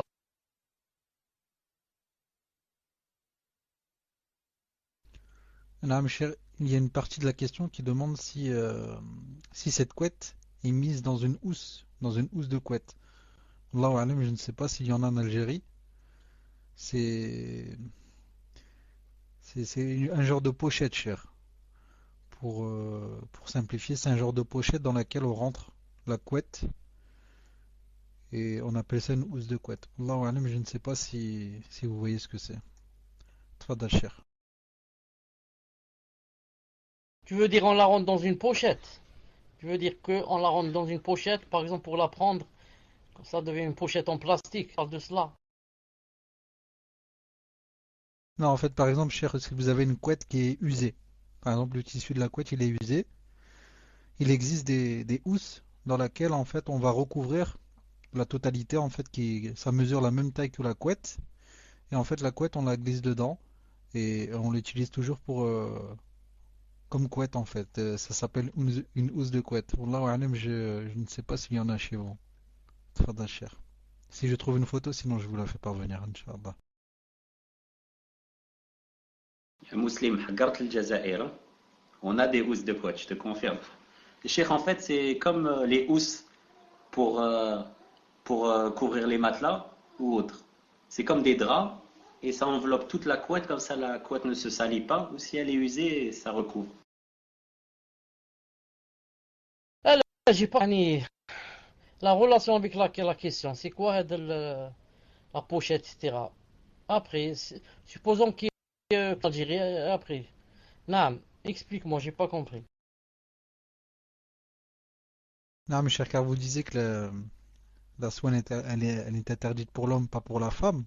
Donc si cette couette, elle est contenue dedans, si elle est contenue dans cette housse qui est faite en une autre matière, est-ce que c'est autorisé ou pas? D'accord, après je discuterai, Inch'Allah, avec Abou Zakaria. Quand je comprendrai, je répondrai, Inch'Allah. J'ai pas encore compris. Tfaddal, Juz, Inch'Allah, une autre question. Madame Cheikh, Binillah, je vous montrerai ce que c'est. En attendant, je vous pose une question, la question suivante, mais il me semble que vous n'avez pas la même. C'est la question d'une sœur qui dit Arshadakumullah li ta'atihi, ya Cheikh. J'espère que vous vous portez bien, bi'idnillah. Le croyant aura-t-il la possibilité de rentrer par plusieurs portes au paradis, ou bien devra-t-il faire un choix? Jazakumullahu khaira, khaira al-jaza, wa barakallahu fikum pour ce cours, et qu'Allah nous réunisse dans son firdaus al-a'la. Amin. Amin. Donc, le croyant, vous avez vu dans le hadith tout à l'heure, à la fin, Abu Bakr Siddiq, quand il demandait, il a dit ya Rasulallah, est-ce qu'il y a un moyen pour, c'est possible que des gens soient appelés par beaucoup de portes, par plusieurs portes? Il a confirmé, alayhi salam, il a dit oui, et j'espère, Inch'Allah Ta'ala, dans le sens je souhaite. Je souhaite que tu sois l'un d'eux. Je souhaite que tu sois l'un d'eux. Donc la personne, par exemple, si c'est le genre qui jeûne beaucoup, nafila, et en même temps, par exemple, qui prie beaucoup la nuit, c'est un exemple. Elle sera appelée par deux portes. On l'appellera par la porte de la prière, parce qu'elle priait beaucoup la nuit. On l'appellera par la porte de Rayyan, où elle jeûnait beaucoup. Et comme ça, si elle faisait aussi beaucoup d'aumônes, on va l'appeler par trois portes. La porte de l'aumône aussi. Et comme ça, bi'idhnillahi ta'ala, jusqu'à ce qu'il y a des personnes qui sont appelées par les 8 portes, bi'idhnillahi ta'ala. Tfadlak. Question suivante, cher. Salam alaikum wa rahmatullahi wa barakatuh. Les enfants de moins de 10 ans sont fatigués par l'école et le Isha est assez tard. Ils ont des fois du mal à rester éveillés. Peuvent-ils regrouper le Maghrib et l'Isha quand ils sont vraiment fatigués? Et également, à quel âge doit-on les réveiller pour le Fajr qui est très tôt?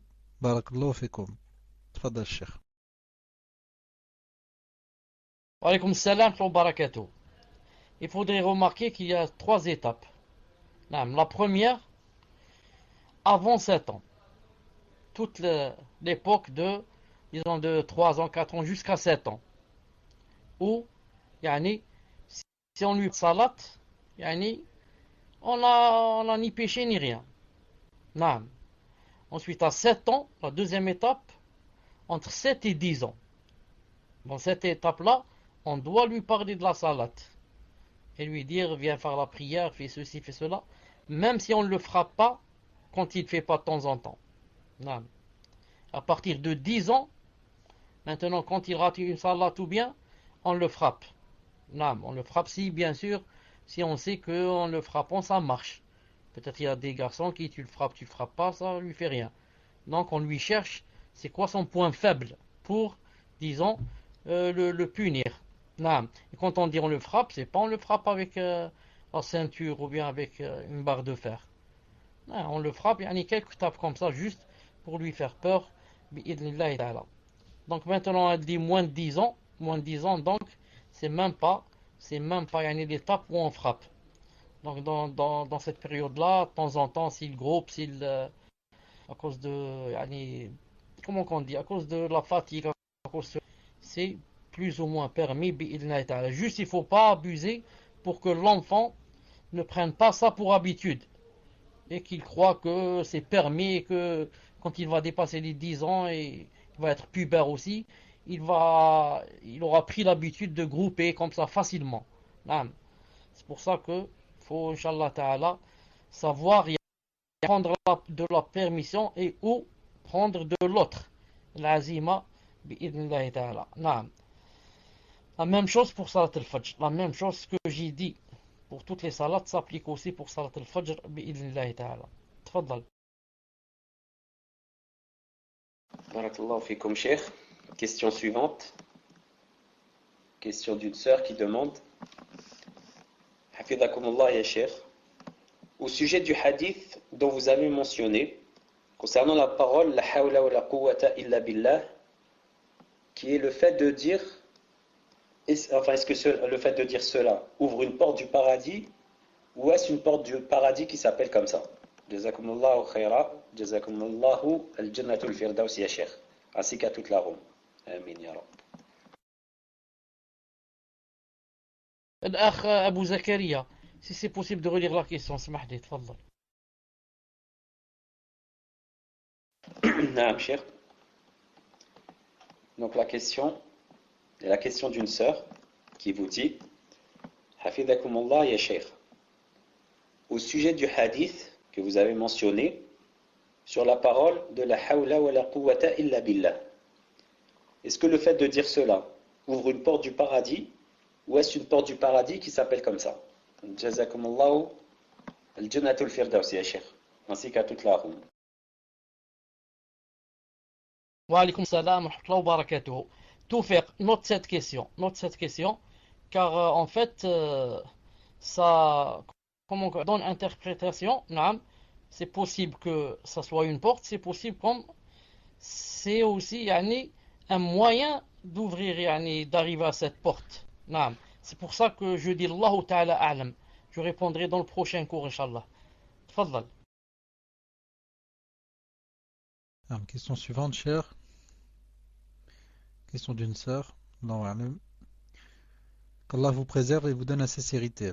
J'aimerais savoir par rapport au fait que les femmes seront les plus nombreuses en enfer, à cause, entre autres, du fait qu'elles sont ingrates envers le mari. Qu'Allah nous en préserve. Est-ce que cela fait-il partie de la sagesse de ne pas vouloir se marier à cause de cela, ou même demander la séparation si on est ingrate? Tfadal, cher. Wa alaykum salam. Je dis non, je réponds par non. Pourquoi? Car en faisant ainsi, le prophète sallallahu alayhi wa sallam qui dit tazawwaju et multipliez-vous, car yawm al-qiyamah le prophète sallam va jaloux les autres prophètes, comme vous connaissez tous le hadith. Ensuite, supposons que maintenant la plupart des femmes prennent de cet avis et vont dire que donc à cause de cela je ne vais pas me marier. Qu'est-ce qui va se passer? Il va se passer donc que toute la société va aller dans la perdition. Aucune femme ne va se marier, donc une femme donc va aller au haram et comme ça et comme ça. Mais la sagesse serait de dire je me marie mais je dois, Inch'Allah Ta'ala, corriger mon comportement. Je joins les deux. Appliquer le hadith du mariage et appliquer et se préserver du hadith des femmes de l'enfer. Et c'est facile. Pour toute femme qui cherche l'obéissance d'Allah subhanahu wa ta'ala, elle peut se maîtriser. Et même si elle ne se maîtrise pas, au moins en ayant la niya de se corriger, en ayant la niya de ne pas être ingrate, Allah subhanahu wa ta'ala lui donne ce qu'elle a voulu faire. Déjà, de par la niya, inshallah ta'ala. Naam. Tfadlal. Barakallahu fikum, Cheikh.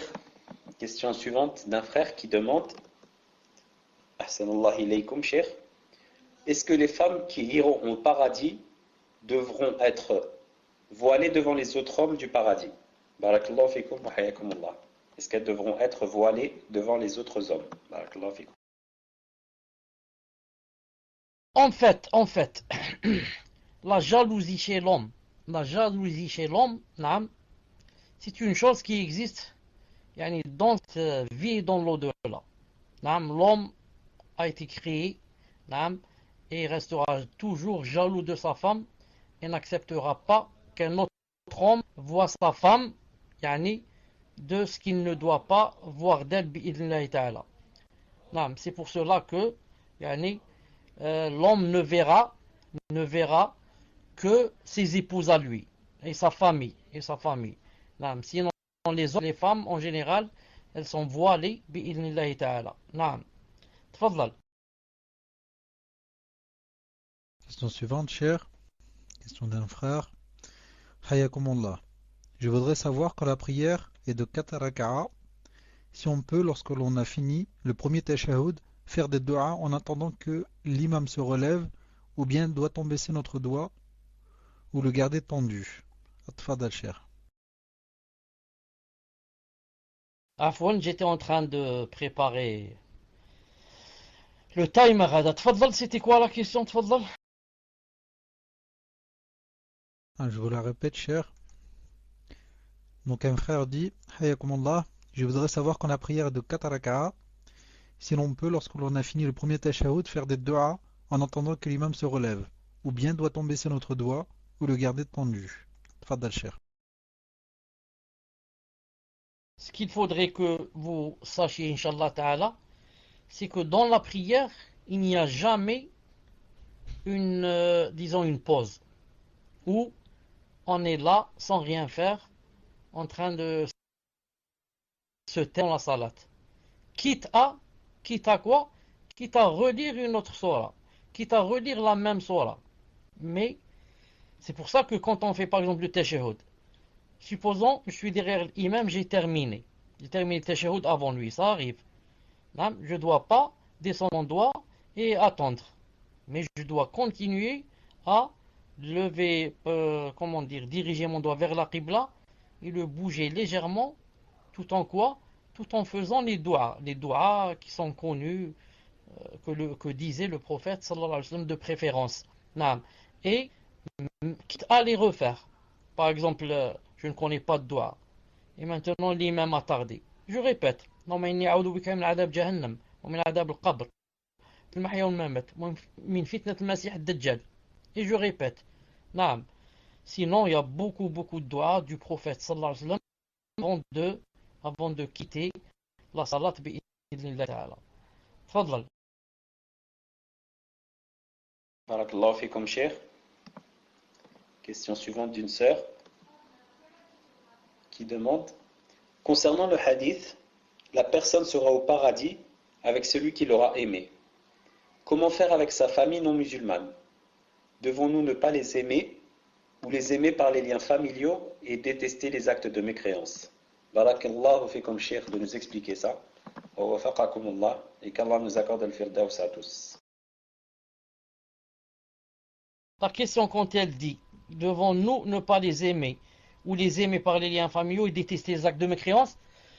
J'espère que je me trompe pas. Elle parle d'ici, ça? Elle parle dans ce bas monde. Hein? Quand on parle dans ce bas, c'est-à-dire. Non, mais. Donc je dis, Inch'Allah Ta'ala, quand la personne est dans le paradis et que, par exemple, yani sa famille, comment ça va se passer? Ça va se passer que le Subhanahu wa Ta'ala va mettre dans ton cœur que quoi? Que tu oublieras totalement cette affaire. Pourquoi nous allons loin? Ibrahim alayhi salam, le prophète Ibrahim alayhi salam, qu'on appelle Abraham, son père, ne sera-t-il pas jeté en enfer? Non, comment qu'il va faire donc Ibrahim alayhi salam? Notre prophète Mohammed alayhi salam, son père ne sera-t-il pas en enfer? Donc, est-ce que moi je suis mieux que Ibrahim ou bien que notre prophète Mohammed alayhi salam qui aura ses parents en enfer? Donc Allah subhanahu wa ta'ala va faire de sorte que toute personne qui va rentrer au paradis, jamais elle n'aura le problème de X qui est en enfer, et comment je vais souffrir à cause de lui. Non, et avoir des remords ou là quelque chose comme ça. Ça jamais il n'y aura ça bi'idhnillahi ta'ala. Ensuite, quand on a maintenant des parents qui sont mécréants, on a des parents qui sont mécréants, hein, on ne doit pas aimer, c'est-à-dire quoi? On ne doit pas aimer leur coffre. Comprenez? Quand je pense d'eux qui sont kuffar, etc., je trouve quelque chose dans mon cœur, une haine de ce qu'ils font. Mais, s'ils me demandent de faire quoi que ce soit qui ne se contredit pas avec la religion, je dois leur obéir. S'ils demandent de l'aide, je leur obéis. Ils demandent que j'aille acheter, je vais acheter. Prête-moi ta voiture, je la lui prête. Sauf si je sais qu'il va faire le haram avec. Non, je lui prête pas. Prête-moi telle chose, je la lui prête. Et comme ça. Tout ce qu'il me demande, je lui donne, sauf si je sais qu'avec le haram, je lui donne pas. Non. Donc, pourquoi en islam, je donne un exemple, pourquoi en islam, c'est permis aux musulmans, par exemple, un homme il se marie avec une chrétienne. Donc, comment d'un côté, il puisse l'aimer, avoir avec elle des enfants, cela, et de l'autre côté, il n'aime pas ce qu'elle fait comme religion. Justement, l'islam t'apprend comment pouvoir joindre entre ces deux choses contradictoires apparemment. Non, comment d'un côté c'est ma femme, je l'aime comme un homme aime une femme, et de l'autre côté, je hais ce qu'elle fait. Non, je hais ce qu'elle fait. C'est comme ça qu'il faut être avec les parents. Je les aime d'un amour naturel parce que ce sont mes parents, mais je n'aime pas ce qu'ils font. Je n'aime pas ce qu'ils font et je me désavoue de leur religion. Non, tfadal. Je profite puisque vous n'avez pas pris le micro. Aucun de vous n'a pris le micro. Je profite pour dire que il y a des savants qui disent pour sortir de ce dilemme, ils disent on prend de quoi? On prend du verset en général qui dit quoi? Qui dit qu'un musulman ne doit pas aimer un kafir.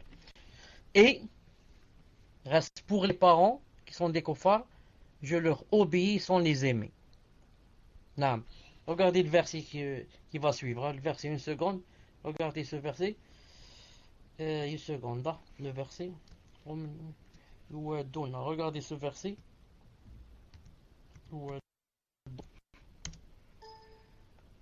Regardez ce verset, ce qu'il dit, il est très clair. Tu n'en trouveras pas parmi les gens qui croient en Allah, qui prennent pour amis, c'est-à-dire qui aiment ceux qui s'opposent à Allah et à son messager, fussent-ils être leur père, leur fils, leur frère ou les gens de leur tribu. Il a inscrit la foi dans leur cœur, ceux-là, c'est-à-dire, il les a aidés de son secours. Il les fera entrer dans des jardins sous lesquels coulent les ruisseaux, où ils demeurent éternellement. Allah les agrée, et celui de ceux qui réussissent. Donc, le début, qu'est-ce qu'il a fait? Qu'est-ce qu'il a dit? Tu ne vas pas trouver parmi les gens là, au jour dernier, ceux qui prennent pour amis, c'est-à-dire ceux qui aiment, rétraduction, yuwaddun, c'est-à-dire ils aiment, c'est pas prendre pour amis, ils aiment ceux qui s'opposent à Allah, Fussent-ils être leur père, même si c'est mon père ou ma mère, ou mes enfants, ou mes frères. Je ne dois pas les aimer parce qu'ils s'opposent à Allah ou à son messager. Mais ça n'empêche pas quoi? Ça n'empêche pas, je dois leur obéir. Et il y a une différence entre aimer et obéir. Naam, tfaddal. Question suivante, cher. Question d'une sœur. Dans un cours précédent, vous aviez répondu à une question concernant les jeux, concours. Si j'ai bien compris, quand on ne dépense pas d'argent pour y participer, ce n'est pas haram. Le tirage au sort pour un concours ne rentre pas dans ne rentre-t-il pas dans l'interdiction des jeux de hasard? Barakallahu fekum. Tfadal cher. Regardez, je donne un exemple. Supposons que j'ai par exemple ici un portable devant moi. Un portable. Et par exemple, maintenant, ici dans le salon par exemple, naam, vous êtes là, Iberg 229, je vais prendre des bouts de papier. Et je vais écrire sur chaque bout de papier 1, 2, 3, 4, 5, jusqu'à 229. Ensuite, je mélange comme ça tous les bouts de papier et je rentre ma main et j'en sors un. Un, c'est écrit par exemple 117. Ensuite, je dis c'est qui le 117? On va compter, on va lui donner le portable. Ça, c'est pas haram. Pourquoi? Vous n'avez donné rien de votre part. C'est moi de ma part qui ai voulu partager une chose entre vous et je ne peux pas la donner à tout le monde. J'ai fait un tirage au sort pour la donner. Un tirage au sort, qu'il soit maintenant par exemple des bouts de papier ou bien en demandant à un enfant de donner un numéro ou bien en tournant une roue. Il n'y a rien en cela de mal bi'idhna ta'ala. Sauf si maintenant je vais jeter des dés. Les dés, c'est interdit de jouer avec. C'est un exemple. Mais si je cherche un moyen comme ça pour pouvoir déterminer à qui je dois donner la chose, en faisant quelque chose, ça s'appelle au sort, ça ne fait rien. C'est possible, ça se fait, bi'idhna ta'ala. Le prophète sallallahu alayhi wa sallam faisait le tirage au sort, et le tirage au sort a été cité dans le Coran, au moins dans 2 versets, bi'idhna ta'ala. La question de Maryam et Yunus alayhi salam avant de le jeter dans la mer, comme vous savez, vous connaissez l'histoire. Tfadlal. Cheikh, avant de vous poser la question suivante, en fait, concernant le tirage au sort, des fois, vous voyez, il y a des marques de boissons ou de gâteaux ou autres. Ils font un tirage au sort et en fait, certaines personnes achètent le produit spécialement pour participer au tirage au sort. Parce qu'il faut acheter, par exemple, ce gâteau ou autre pour pouvoir participer au tirage au sort. Donc, est-ce que ça rentre aussi dans... Est-ce que ça, c'est permis aussi, cher? Justement, ça c'est clair que c'est haram. Nous, qu'est-ce qu'on a donné comme condition? On a donné que tu ne dépenses pas un sou de ta part. Maintenant, au lieu qu'on te dise de donner l'argent, on te dit achète un gâteau ou bien achète quelque chose chez nous et on va faire un tirage au sort. Achète une limonade et on fait un tirage au sort et comme ça. Ça c'est interdit. Vous avez compris? Certains à la télé ou là, ils te disent si tu veux participer avec nous dans un tirage au sort, il suffit juste d'écrire un SMS. Envoie-nous un SMS. Mais en envoyant un SMS, tu envoies de l'argent. L'SMS, il coûte par exemple 5 dinars chez nous en Algérie. Chez vous, je ne sais pas, 1 euro ou moins. Ça participer. Non. Prends un autre exemple. Certains, là j'ouvre une parenthèse, certains ont permis que si tu vas dans un magasin par exemple, que tu fasses que tu achètes des choses, et on te dit, voilà, puisque vous avez atteint telle somme, vous pouvez rentrer dans le tirage au sort par exemple pour une voiture ou là. Certains ont permis, si ils ont dit, si tu es allé là-bas sans savoir qu'il y avait un tirage. Non, mes chers, justement, dans l'exemple que vous avez pris, c'était plus ou moins celui que je voulais prendre. Car il y a certains magasins, donc sans obligation d'achat, parce qu'on va au magasin, parfois ils mettent une urne dans laquelle on peut mettre un bulletin de participation. Et après, il y a un tirage au sort, justement, pour gagner une voiture ou autre. Donc dans ces cas-là, c'est... Donc Cher a été déconnecté. Inch'Allah, on va attendre qu'il revienne pour qu'il puisse répondre. Alaykoum salam. Non, j'ai pas entendu car j'étais déconnecté. J'étais déconnecté. Tfadal, c'était quoi l'exemple? Non, mais cher, je disais, dans l'exemple que vous avez pris, c'est plus ou moins celui que je voulais prendre. Car il y a certains magasins ici en France qui mettent parfois des urnes de participation par rapport à des tirages au sort, dans laquelle donc on est libre de mettre un bulletin de participation ou non, et c'est sans obligation d'achat dans le magasin. C'est-à-dire il y a une urne qui est mise en place, et si on veut jouer, on met un bulletin de participation. Donc si je comprends bien, ça c'est halal. Tfadal cher. Afouane, j'ai pas bien compris ta question. Barakallahu fik, répète, j'ai pas bien compris. Donc en fait le magasin cher met à disposition une urne donc une boîte dans laquelle il va récolter les bulletins participation. Et donc dans cette urne, on est libre ou pas de mettre un bulletin de participation, qu'on ait acheté ou pas dans le magasin, c'est-à-dire qu'on ait fait des courses ou pas. On peut aller donc à cette urne, remplir un bulletin et le mettre dedans. Et il ne nous oblige pas donc à acheter quoi que ce soit dans le magasin. Est-ce que c'est halal? Et autre chose, parfois, donc une fois qu'on a fait nos courses, ils nous donnent des tickets dans lesquels après on les passe dans une machine. Ces tickets, on les passe dans une machine et ça tourne au hasard et ça s'arrête soit sur des bons d'achat ou autre. Est-ce que ça c'est halal ou pas? Sachant que nous on n'a rien demandé, c'est eux qui nous donnent ces bons. Tfadal cher. Si j'ai bien compris, si tu as dit que c'est permis de participer à un tirage au sort sans rien acheter, je dis que c'est permis, Inch'Allah Ta'ala. Sans rien acheter. C'est comme quelqu'un m'appelle, il me dit, viens, il y a un tirage au sort, sans que tu donnes aucun sou. Tu viens assister, tu participes et tu gagnes. D'accord. C'est halal, Inch'Allah Ta'ala. Je n'ai rien donné en contrepartie. C'est pas de la loterie, vous comprenez. Mais, en fait, on est libre sur la chose. Non. Mais pour les tickets, j'ai pas compris. Ce que tu as dit pour les tickets, j'ai pas compris. En fait, lorsque vous faites vos courses, cher, ils vous donnent des tickets et après vous devez les scanner sur une machine. Donc c'est des tickets au hasard, la machine vous dit si vous avez gagné des bons d'achat ou là des cadeaux, etc. Est-ce que ça c'est halal ou la haram?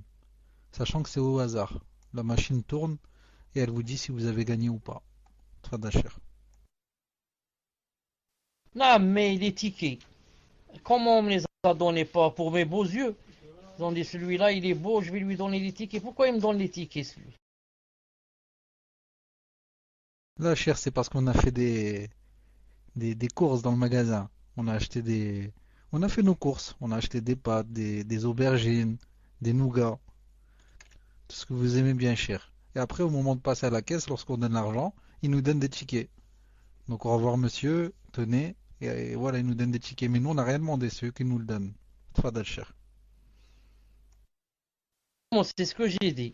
Celui-là, il t'a donné spécialement parce que tu as acheté. Si tu étais resté à la maison, il ne serait pas venu frapper à la porte et te dire, voilà, je te donne des tickets pour aller participer. Vous avez compris? Donc celui-là, il m'a donné des tickets parce que j'ai acheté. Naam. Et enfin, je vais dire une chose, Inch'Allah Ta'ala. Donc, ça arrive très rarement que je dise ça, mais aujourd'hui c'est arrivé. Il y a quelqu'un que je dois emmener à l'hôpital. Donc, je dois arrêter, Inch'Allah Ta'ala. Et vous donne rendez-vous, Inch'Allah Ta'ala, dans le prochain cours, bi'idnillahi subhanahu wa ta'ala, car il y a une urgence. سبحانك اللهم وبحمدك أشهد خير إن شاء الله سبحانك اللهم وبحمدك أشهد أن لا إله إلا أنت أستغفرك وأتوب إليك السلام عليكم ورحمة الله وبركاته